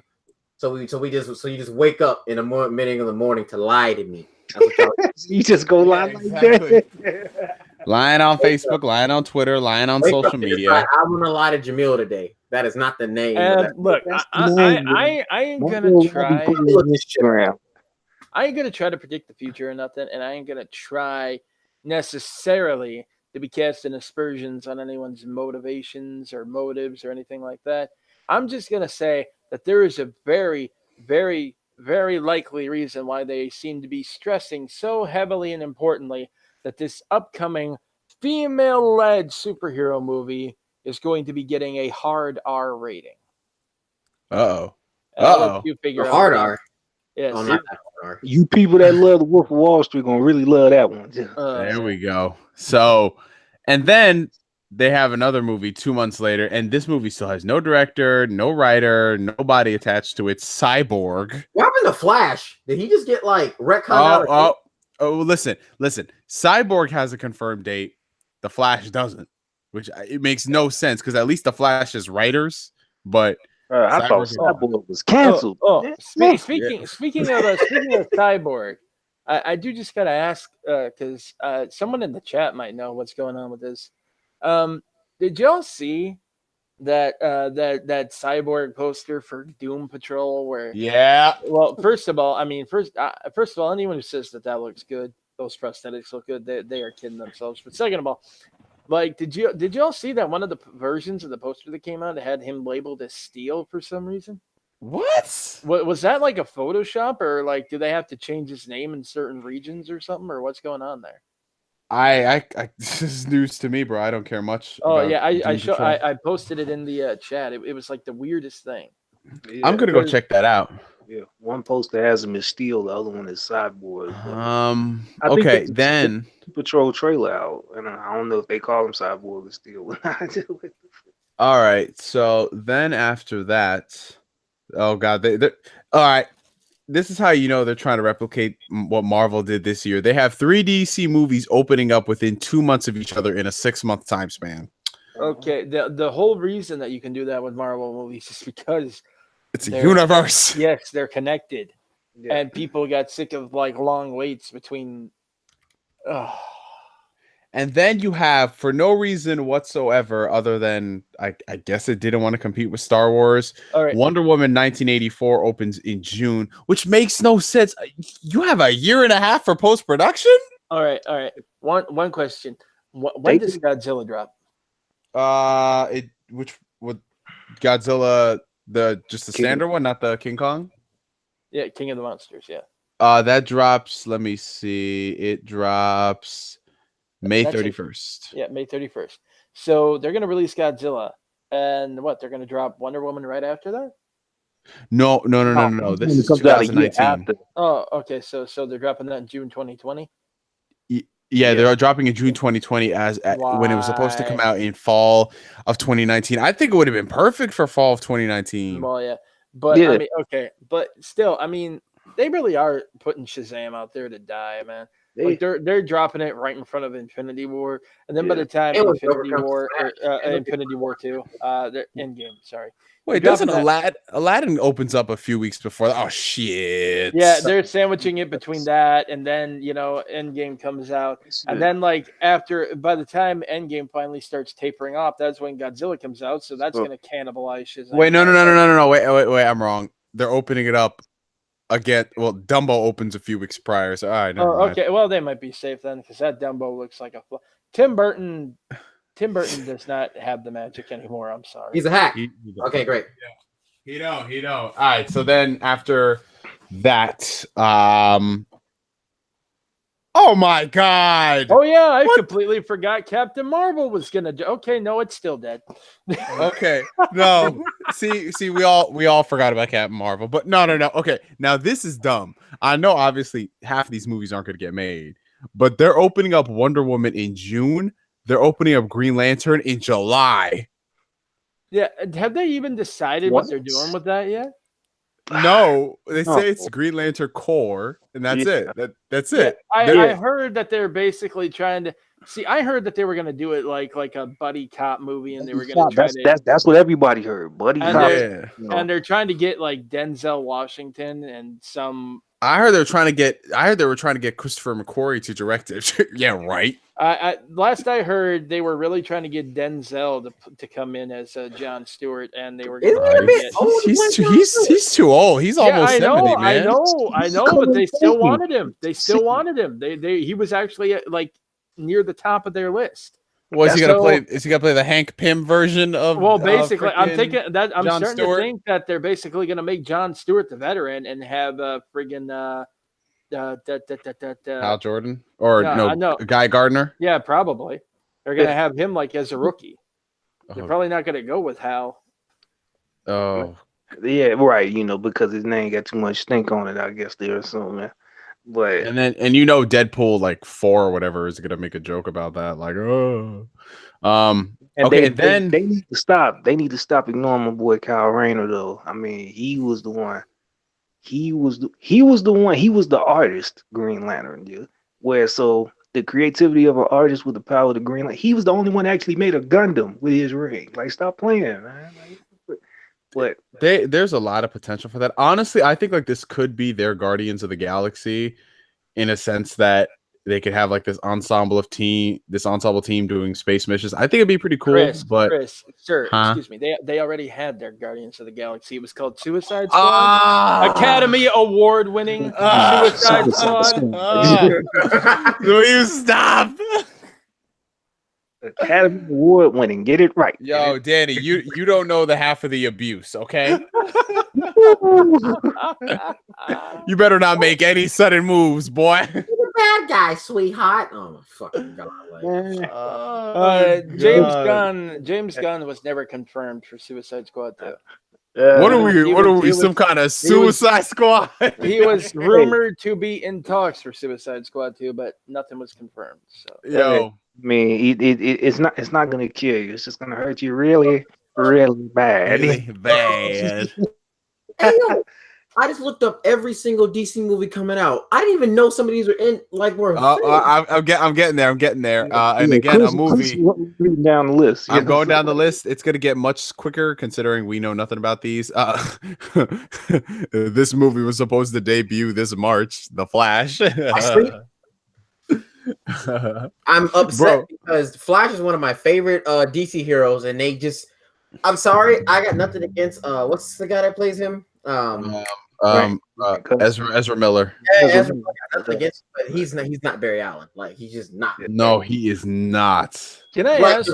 Like the thing that's weird is because like the whole quirky, like awkward thing, that's not what Barry Allen's not like that. He is a very like actually, very composed person. That's because he's not supposed to be Barry Allen. He's supposed to be Peter Parker. He's Peter Parker, who's 26 years old in the body of a 16-year-old. They literally tried to write him to be their Peter Parker. I mean, look, they even ripped the scene where Batman recruits him right off of the scene where Iron Man goes and gets Peter. Yeah. That seems like an oversimplification, Danny. No, almost beat for beat, bro. I kid you not. No. That was a quote. That was a quote he said. Right over the head. Yeah, well, same diff. Anyway, it's just beat for beat, man. It was insane the way you could tell that he was supposed to be their Peter Parker. Oh, he was. Yeah. I don't fight things. I just push them out of the way.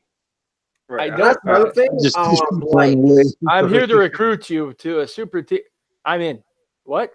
I need friends. The way he says it too.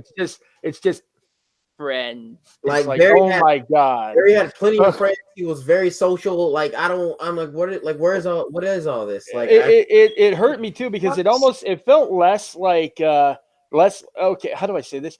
It felt like he was both supposed to be their Peter Parker, but also supposed to be like a parody, making fun of Peter Parker. Yeah. It's the whole thing of it's like he was there in Tobey Maguire, really. He's supposed to be my god. He's supposed to be like he's supposed to be like Peter Parker mixed with Billy from the Power Rangers, bro. It's like the uncertainty, but it's like, the smart guy that seems like he can't be out there and do all this stuff, but he actually does. But it was like, number one, and this is gonna be my fault for him. He has no running posture at all. Yo, can we can't run. Honestly, Ezra Miller's Flash is what happens when Fry from Futurama gets the suit. That's all I can say. My thing is, what's the dude they have for the TV show Flash? But like he's not a bad actor for Barry Allen. Like that's the thing. Like the X-Men movies had a better Barry Allen than DC does. Hey, all I'm saying is they did not giving my boy Flash his respect, but whatever.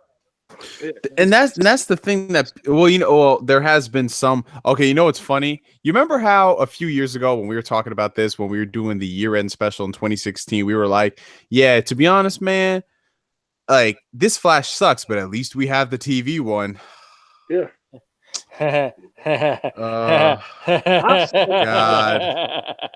How in the span of 2 years, how that much has changed? That's changed, man. Matt, you know what's sad? The same pit that the TV series is falling into, where basically every villain's a speedster, and it just basically comes down to I must run even faster.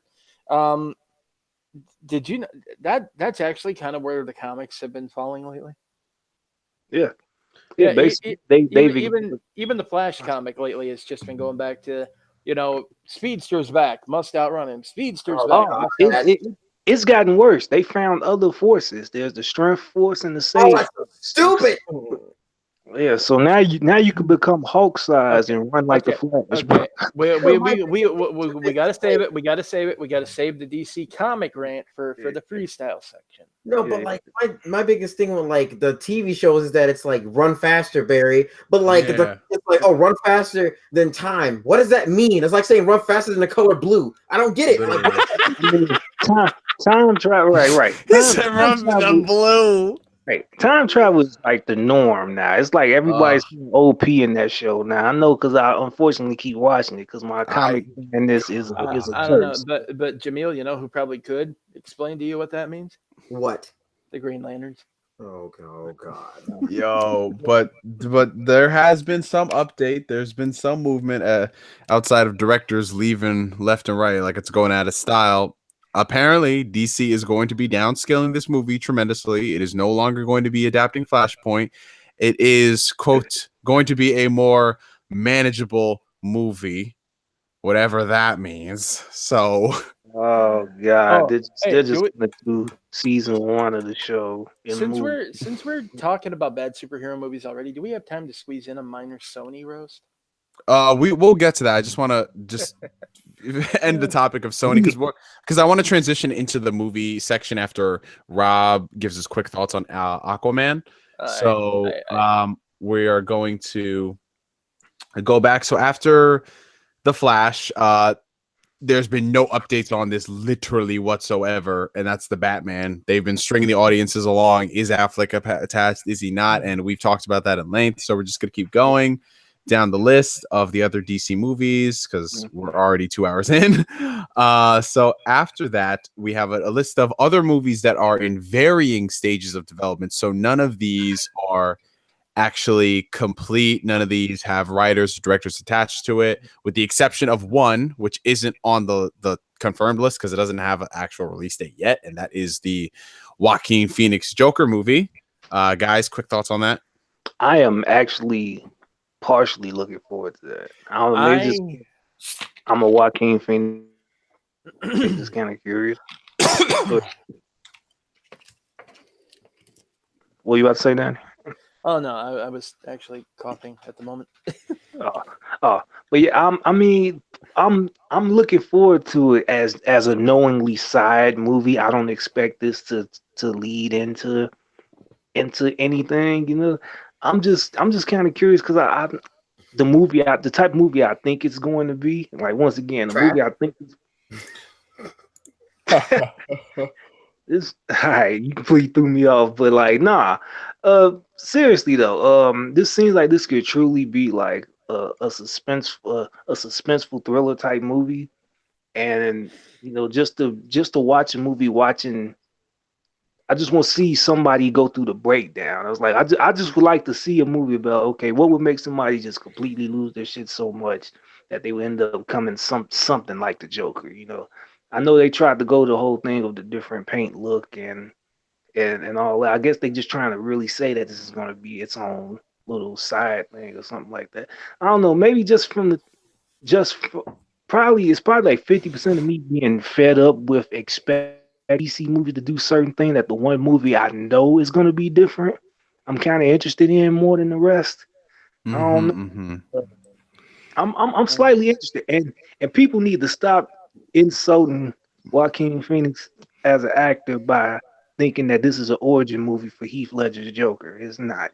Oh yeah, I've seen people try That's to connect it. that's an insult. That's a genuine insult right there, man. Like Hmm. that ain't right. Yeah. Well, Okay. So, do you have to say something, Danny? yeah, I'm torn on that movie, honestly. Just because I want to see it, just because, like, well, I mean, like Rob said, Joaquin Phoenix is like a really great actor, and it would be interesting to see them try to do a take on, like, I wouldn't mind seeing this in like even a non superhero capacity, like even if there aren't superheroes in this world, just like a, what could potentially. I mean, one of the things about the Joker, one of his iconic lines is basically that everybody is just one bad day away from being me.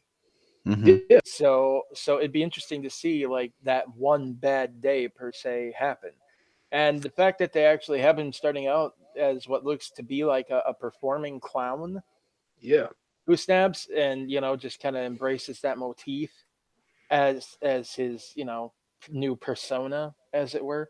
That it's interesting. I think that it has promise as like a psychological thriller and everything else, but at the same time I just feel like it's one of those movies where, like, if they were to just take the Joker label off of it and everything, it would still work just as well. So it kind of feels like they're only slapping the name on there to sell this script. And I mean, that's not necessarily a bad thing per se, in that it's one of those things where it'll get butts in seats, it'll get attention for an otherwise probably unknown movie or a movie that would have flown under the radar that has the makings to potentially be really good. But at the same time, I think that's also going to invite a lot of fanboy criticism. It's going to invite a lot of just completely unwarranted attention, that like negative attention. just unwarranted fanboyism. It's going to bring in a whole lot of yeah, people completely misunderstanding what made the movie sell, and they're just going to be like, "See, it's the Joker. He's the greatest villain there," even though it's like nothing like comic book Joker. Um, so I'm of two minds about it. Like I'm gonna see it. I'm sure I am. It's like the only DC project I'm gonna see. But weirdly, it's almost because it feels so little like a DC Mm. project. Exactly. Mm-hmm. Exactly. Uh-oh, they got him, guys. He said it was too little of a DC movie. $200 million budget coming in. Uh-oh. Right. It's just gonna be suddenly just get blown up, and it's like, you're gonna hear out of nowhere somebody was casted as Batman to show up at the end of the movie. End of the movie, beginning of the movie. What the hell are you talking about? Man, like, Man, you know, the way DC's been going with like some of their age gaps with villains, they need to just if they really wanted to sell this as a proper Joker movie, they need to like cast a 10-year-old as Batman. Mm. Like I mean seriously, as of Gotham, like if you were to flesh that universe out any further, it's literally going to be like a 20-something Bruce Wayne beating the living crap out of middle-aged and elderly men. yeah, Like no wonder he never loses. yeah. The arthritis alone gives him the advantage. Gotham now has all the villains, so it's like Mhm. they got everybody now. So that's All a right, so going down from Joker, like I said, all these are in varying stages of development, some farther along than others. A Lobo movie in development, and my Warner Brothers is trying to court Michael Bay. Good God. Well, on the one hand, that seems like something right up his alley, but on the other hand, all the jump cuts are going to make me want to kill myself. Honestly, I would have preferred Jason Momoa play Lobo, though. I feel like that was. That would have been a. I saw an interview where he said he thought when Snyder called him that it was for Lobo. Oh God, that was like perfect fucking Yeah, I know. casting. Like there are He- so many people that could have like played Aquaman. he legit thought going in for this meeting that's what it was gonna be for. He even said he was like, I would actually kind of like to be Lobo, and then he was like, no, we had this idea for Aquaman for you and stuff like that. Like, You know what I thought was interesting was like Momoa. Kind of a side note here. A lot of people have him as like a favorite to play Kratos if they ever did a God of War movie. No. But what I thought was interesting was they asked Corey Barlog who he'd pick, and his choice was actually, believe it or not, Dave Bautista. yeah, I mean, he built his stock, like, because when the fans asked Momoa that question, it was like 10 years ago.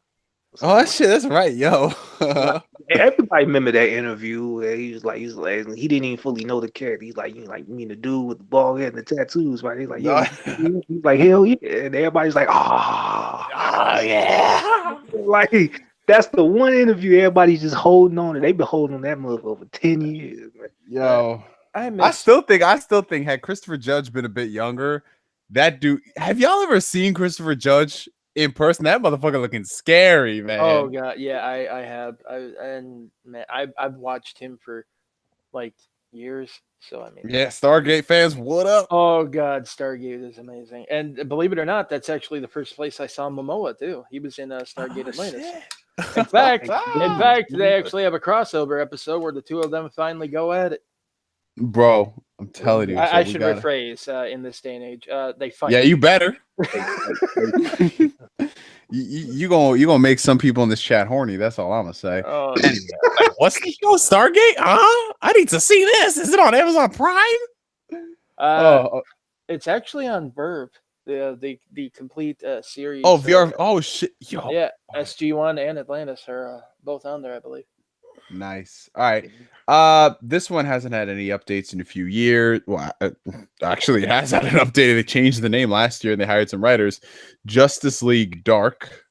I sleep. They're seriously going to try to make that happen? The guy, a really great director, was hired to direct it, and I'm kind of scared about this because I'm having Suicide Squad flashbacks again. Who was it? Who is it? Doug Liman. What's he done? He did Edge of Tomorrow. Yeah, I'm with Jamil on this one. I How sleep. I you sleep. gonna do Justice League Dark? You ain't get the Justice League right. When's that one supposed to come out? They have no date. They literally hired What's the writer. latest movie with a date? The latest movie with a date after the latest movie with a date. The last movie they have a date for is Green Lantern Corps, and that's 2020 July. But we don't. Okay, the last movie that is confirmed that we know is happening, Wonder Woman 1984, and that's in June 2020. You know, that's actually a surprisingly short list of disappointment, but that's also kind of scary.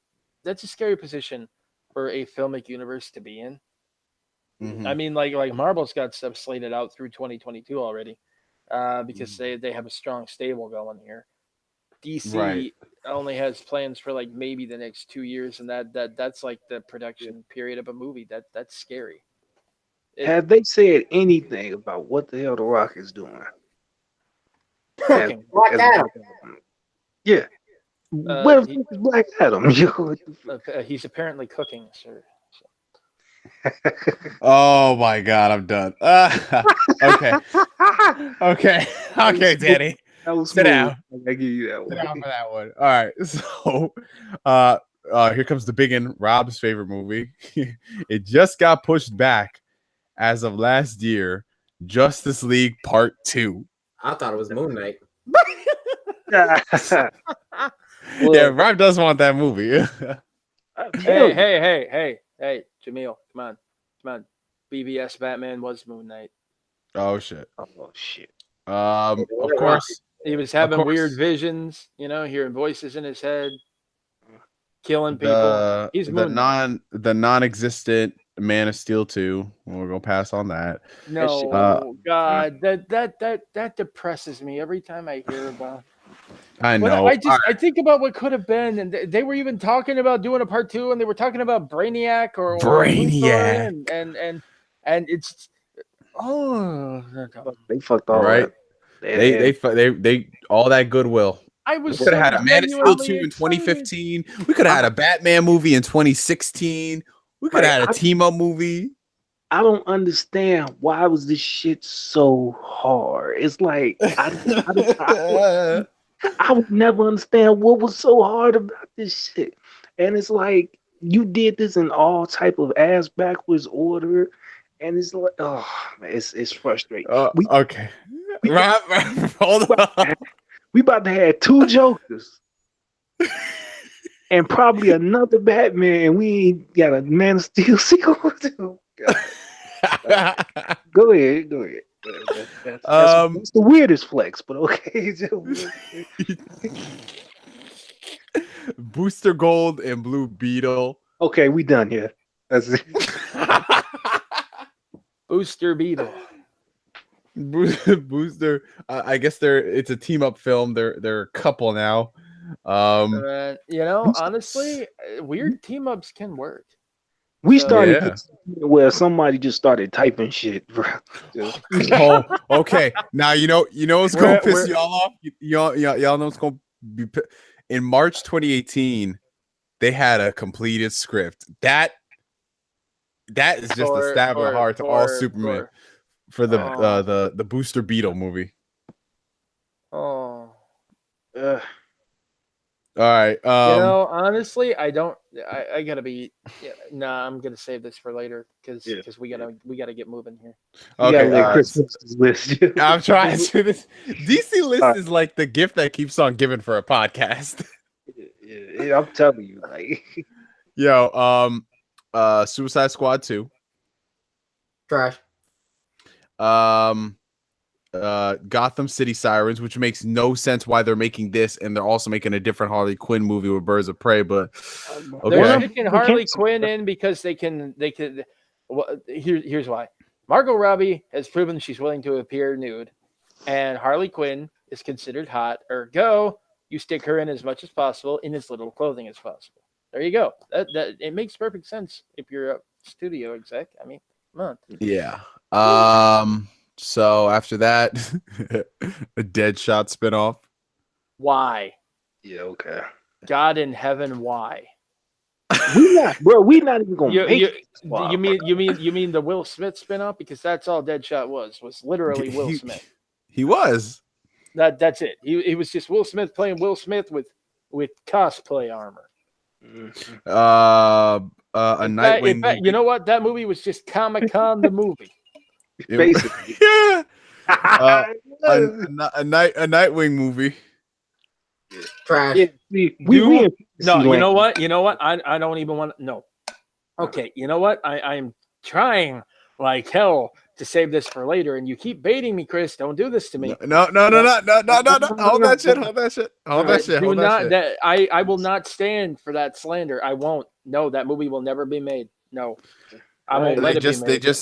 They did a final draft of the script in February. Well, they can stuff it right up their collective bungholes, man. It's not a no. All right. Chris, Continue. Just move on. This is the Black Adam movie. Apparently, it's supposed to film at the end of next year because why he got to be Black Adam though. Well, I mean, technically, Black Adam was Egyptian, so yeah. Egyptians We weren't was even Kang. black though. We was Kangs. Excuse me, sir. We was Kangs. Oh, I'm sorry. Was this directed by Killmonger? Yo. He stole the rights too. I'm gonna take that off your hands. Yo, right? I'm gonna take that shit off here. A Batgirl movie because Yeah. I can almost guarantee you we're not gonna make it. We in the dreamland right here. A Harley Quinn versus Joker movie. What? Oh yeah, that's that one where it was like supposed to be like some weird pseudo therapy thing where it was like couples therapy, but they were like it was like supposed to be Mr. and Mrs. Smith, but like in therapy. If they don't piss Leto off and he quit, yo, that would happen. A Deathstroke movie. Why? we haven't even seen him in action yet. Why? Why are we making? Wait, hey, I got a better question. Why are we making movies about pedophiles? Oh yeah.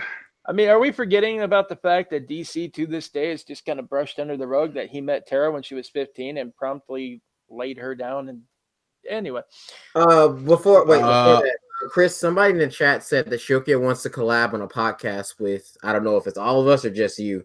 Oh, it's me. Yeah, me and Shokia, we're working that out as far as timing goes. That's smooth. Huh? Yeah. Okay. Well, I'm not laughing at the next one, but it's the one that follows that. No, he's laughing at that check they're getting from Reggie. Yeah. Tell him. The New Gods. Yeah, you see, no, we're not getting this. Somebody is. You gotta earn the New Gods, like New NyQuil. That is what that is. Man, okay. Earn half of this stuff, and oh my. They had some poor bastard they just gave him a list and just like type this shit and put it on the calendar. Okay. It was a dartboard, bro. All right. Okay. Oh boy. Just put on I'm gonna move some of these around because I want to save the best for last. Supergirl. I mean, they can't disrespect more than they've been doing on the show. So. No, dude. The whole reason we're not getting Man of Steel 2 is because we're getting Supergirl now. They're going to push. That's their fallout plan. Yeah, they're gonna make the stories. That's their fallout plan. We're not gonna get another Superman if it don't work with Cavill. Supergirl's gonna take all these stories. Yeah, exactly.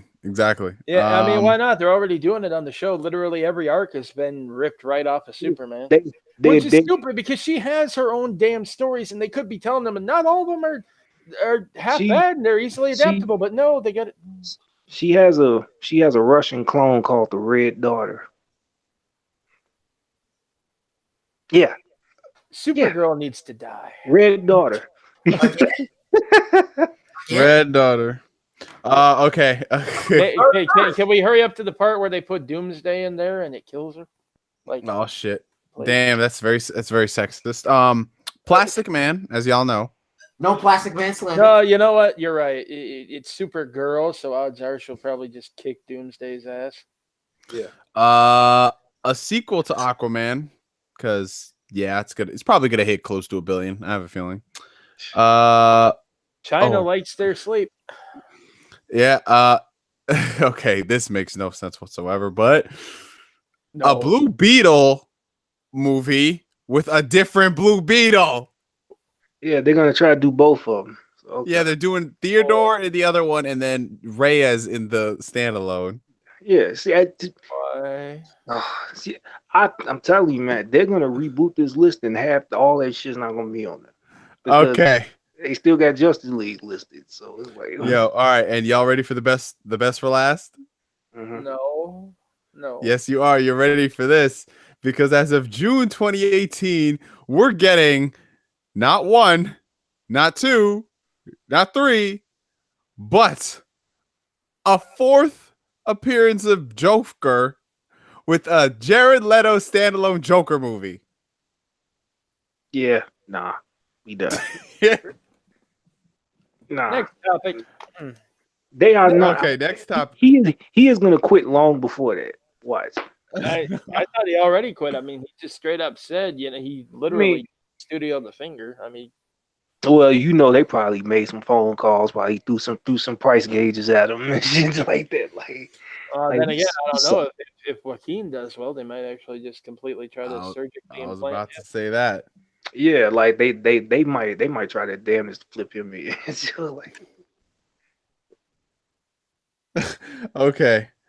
Okay, so real quick, just to end it off, and then we'll switch into our other topics. Rob, give us your quick review of Aquaman without spoiling it because I haven't seen it yet. all right, this is basically, if I could sum it up in one word, I said it before in the chat. Aquaman is a very ballsy movie, very very ballsy to go into these uncharted waters. No pun intended. Momoa was Momoa. That's about as best as I can say about that. It's like he has his strong moments and he has his moments where he's not too there. I mean, he kind of acts drunk all the time, but hey, that's him. I like the guy though.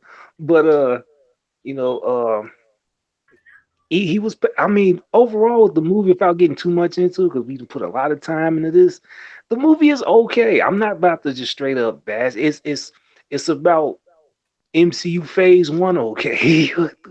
I mean, there's moments where it feels too much like like one of those National Treasure movies than a DC hero movie because Sir, I will not stand for National Treasure slander.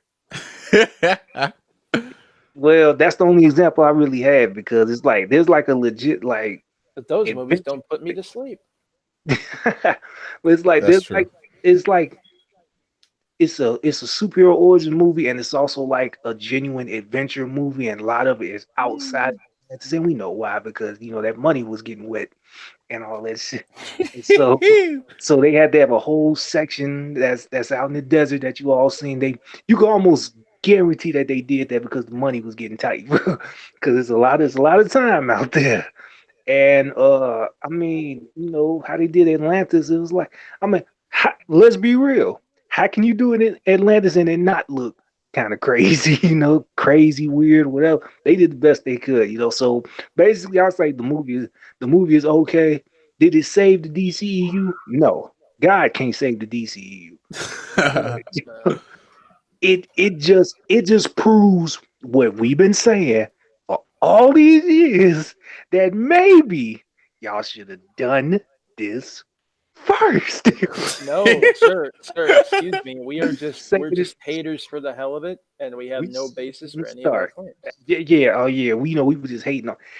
If they would have done this first, done Wonder Woman first, gave us a Man of Steel sequel, and a solo Batman. Even if you kept Affleck, which I wasn't a fan of, so even if you kept him, if you would have gave them all their solo movies, you could have worked out the kinks by the time you got to the crossover. But no, that's acting too much like Marvel. And I got to bring up one of my most famous quotes this DCU crapton gave me is Marvel does not have a patent on common sense.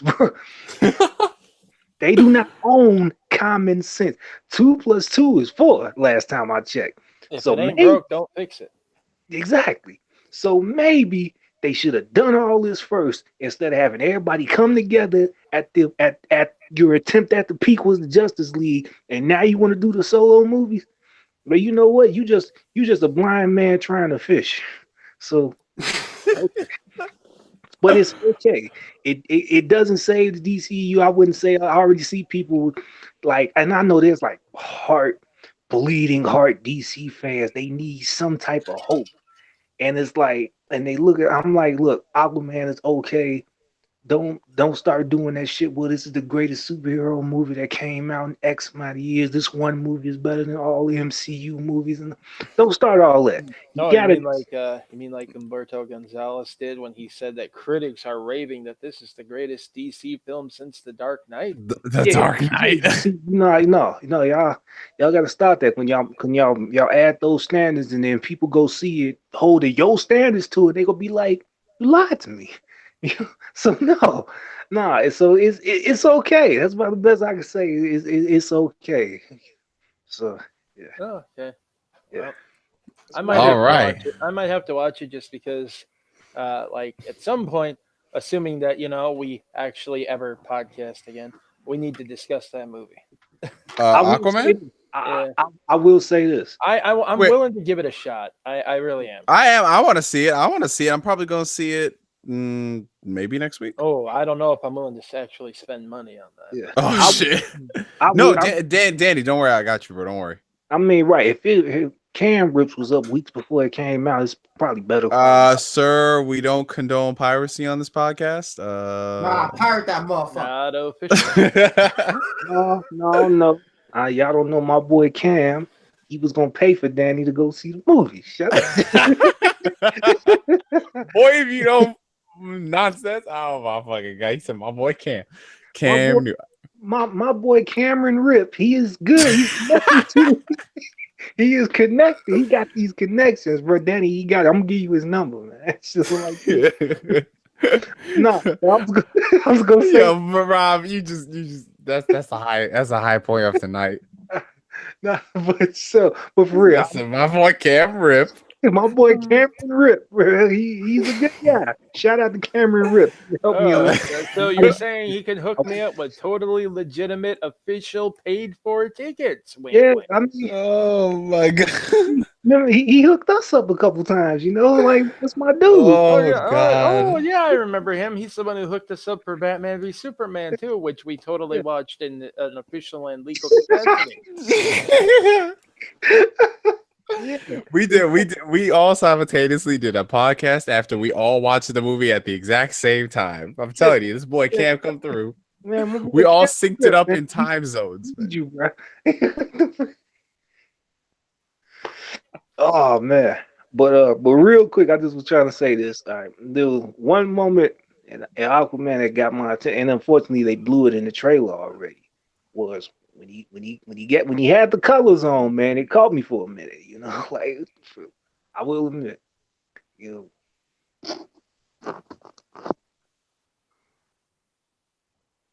What? can you hear me? He said, I will admit, and then he just went dark. Can you hear me now? DC, they heard about his friend Cameron. Oh man, Oh man. but no, y'all can hear me now, right? Yeah. Yeah. Now I was just saying, damn. So what? Did I cut out or something? Yeah, you're like, I Yeah, do admit, and then he just left. Wow. I thought you might have dropped your phone or something. I don't know. No, I don't know what they're happening. No, I was gonna say, the moment that really got me, and it's unfortunate because they blew it in the trailer, but it did kind of give you when he finally rocked the colors, though. When he had the orange and the green, like they finally embraced it. Would it be weird to say that based on the images I saw, that's actually the one place where I think they maybe should have muted it just a tiny bit? Yeah. I mean, it's loud. It's loud. Yeah, it's such a stark contrast. Well, I mean, that compared almost to makes what me- came before. That almost makes me wonder though if they didn't originally film it, planning to put the color filter over it, and then just decided not to after they got all that backlash from it. I don't know, man. It looks too saturated. Yeah. Because I mean, that's what they did with like the Superman suit and everything. When you see it, it's like really bright blue, but it's like really bright blue. But that's because when they like do the post processing, they put that filter over everything and it mutes the colors. You think they're trying to overcompensate? Yeah. I think they're trying to I mean, win. at this point, they're just trying to deliver. overcompensation studios. It's OC, Yeah. not DC. We just been OC. It's OC, not DC. It's OC. but yeah, the movie's okay. But yeah, the highlight for me was just the visual. It's like, I don't know. It's like maybe it's the moment when they finally embraced what the character was supposed to be. It kind of caught me, but then again, like it wasn't like I was mesmerized. Like, oh, that was the greatest part of the movie. It was just like, oh, that the sea Aquaman. Whatever. It was cool. Yeah, exactly. Don't they have like one of those awkward moments where the villain basically calls out his own name, Yeah. his own like cape name or whatever you want to call it? Yeah. It doesn't work either. It doesn't work. I'll just say it like that because a lot of people. Wait, he does what? Yeah, the villain this shit is public news. The villain was the Ocean Master, and he calls himself that. And I was like, I know they try to handle these names a little bit better, because they normally do that by having somebody else like because they don't know what they call someone. He just flags that I am the Ocean Master, or some shit like that. He said. Oh God. But like, it was just like, no, come on, man, not like that. I mean. But yeah, movie was okay. That's about the best I can say without spoiling this. Okay, cool. Okay. Well, I'm probably going to see Aquaman next week. I'm genuinely excited to see that because December's been an interesting month for movies, and that's a perfect segue to go into our movie segment. And originally we were going to do a top 5 list of movies, but considering we're now 2.5 hours in, we have to reduce that to we got to reduce that to just like our top 3 movies. And I think all of us. Oh crap! Know. I spent so long compiling the game list, I didn't come up with a movie list. Let me look this up real quick. Okay, all right, cool. So I'm just gonna go ahead and list my top 3 movies of the year. Should be no shocker to anybody by this point, considering all the movies I have seen. But number 3 would have to be Spider-Man Into the Spider-Verse, which I'll get Jamil to talk more about later. Number 2 would be Avengers Infinity War, and number 1 is Mission Impossible Fallout. Rob, your turn. Oh man, you got 2 of mine. All right, so yeah, Mission Impossible, definitely. I was not expecting that movie to be as great as it was. Facts. It was like I had like a steady level of good I was expecting. No, that shit was like, no, it's great. So it was like Avengers Infinity War, and just to kind of shake things up, honestly, Halloween 2018. All right. Jamil? I think that nigga fell asleep. He literally sleep. He literally sleep. Like he was like all these DC movies. He passed out, man. When he said Aquaman. He wasn't he wasn't joking. Aqua NyQuil. Hey, if he starts snoring, he owe us all $2, man. Yeah. Danny? Well, clearly number 1 was The Predator. But no. Oh man, I forgot that movie was a thing. Yeah, I'm sorry for bringing up bad memories. Honestly, see, here's my problem. I actually had to look up a list of movies that came out this year because I have the unfortunate habit of remembering movies based on the year I saw them versus the year they came out. Right. I remember. So movies, I actually didn't get to see a whole lot of movies this year, unfortunately. But what I did get to see that's the other problem. I don't get to the theater near as often as I'd like, so a lot of this stuff has to be like on Blu-ray and stuff. So, the movies I have seen this year, I would have to say Ant-Man and the Wasp at number 3. Mission Impossible Fallout is number 2. There we go. And Infinity War is number 1. Yeah. Jamil? Wake your ass up. This nigga over here sleeping until DC makes a good movie, so we Oh, ain't he gonna gonna be involve him on that. if he really is asleep, he gonna be so pissed off. He is Yo, gonna. he We seriously waited is. a whole year for this, and he falls asleep halfway. He just yo. We might have to do a follow up just so he could talk. Honestly, guys, the way I'm thinking, because we have a lot of stuff left to cover. We got to still talk about some of the other movies that came out this year, the duds, everything else. I mean, we still got the games and stuff like we're already 2.5 hours in. So Yeah. instead of making this the year-end special, what do y'all say about us ending it off here now and then coming back maybe Sunday evening for a part 2? If that's possible, if you guys aren't busy, or maybe we can reschedule it for like earlier on the Monday, maybe. I'm available Sunday, so it depends on. It depends on the time, probably. Okay. All right. So yeah, because I do feel as if we still have a lot of ground to cover, then we're just we have another 2.5 hours worth of topics to discuss. And remember, I just remember this. I didn't put it in the title, but we usually have the Q&A after the freestyle, so it's like okay. Yeah. So I end up squeezing in before the New Year stream. It would probably give if we did it on the weekend too, we'd probably have a better shot of more people showing up. True. So everybody in the comments, we're going to shoot for this Sunday to get this podcast special bumping, and we'll definitely keep you guys up to date on that. Fingers crossed we don't have to do it on the first day of the new year, because that'd be kind of weird doing a year-end special of 2018, 2019. Honestly, but hey, for us, it'd kind of be in character. So it would be, and hey, we can say that we actually put out a podcast on the first day in 2019. Look at that. Yeah, we seriously got to work on that. I mean, I was just so surprised. I was so surprised that it took us an entire year, and I'm just gonna say that because we're gonna leave our actual emotional outros for the next one. So we're just gonna do a quick like blast and pass thing. Wasn't surprised it took us a whole year. Yeah, You want to know kept who waiting, tried to get this going for a whole year? I tried my very best. I tried my very best, but Danny was on his 17th playthrough of Dragon Quest 11. It was very frustrating to try to bring him here. Flip. I couldn't pull him away from that, man. He likes the Toriyama women's too much. What can I say? Damn. Oh, the Toriyama women do be pretty, but that's a damned lie, sir.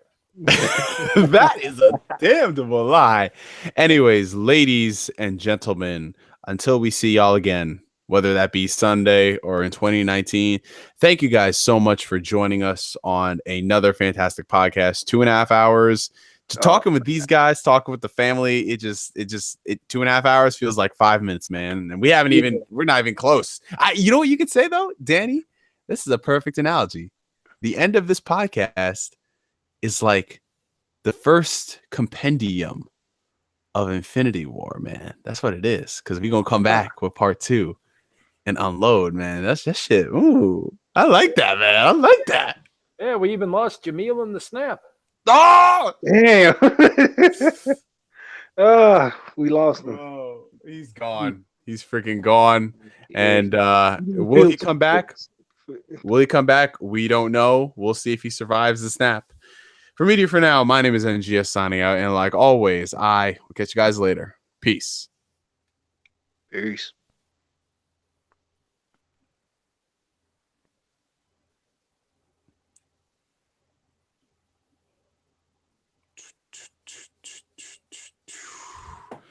Still says we're live for some reason. I have no idea.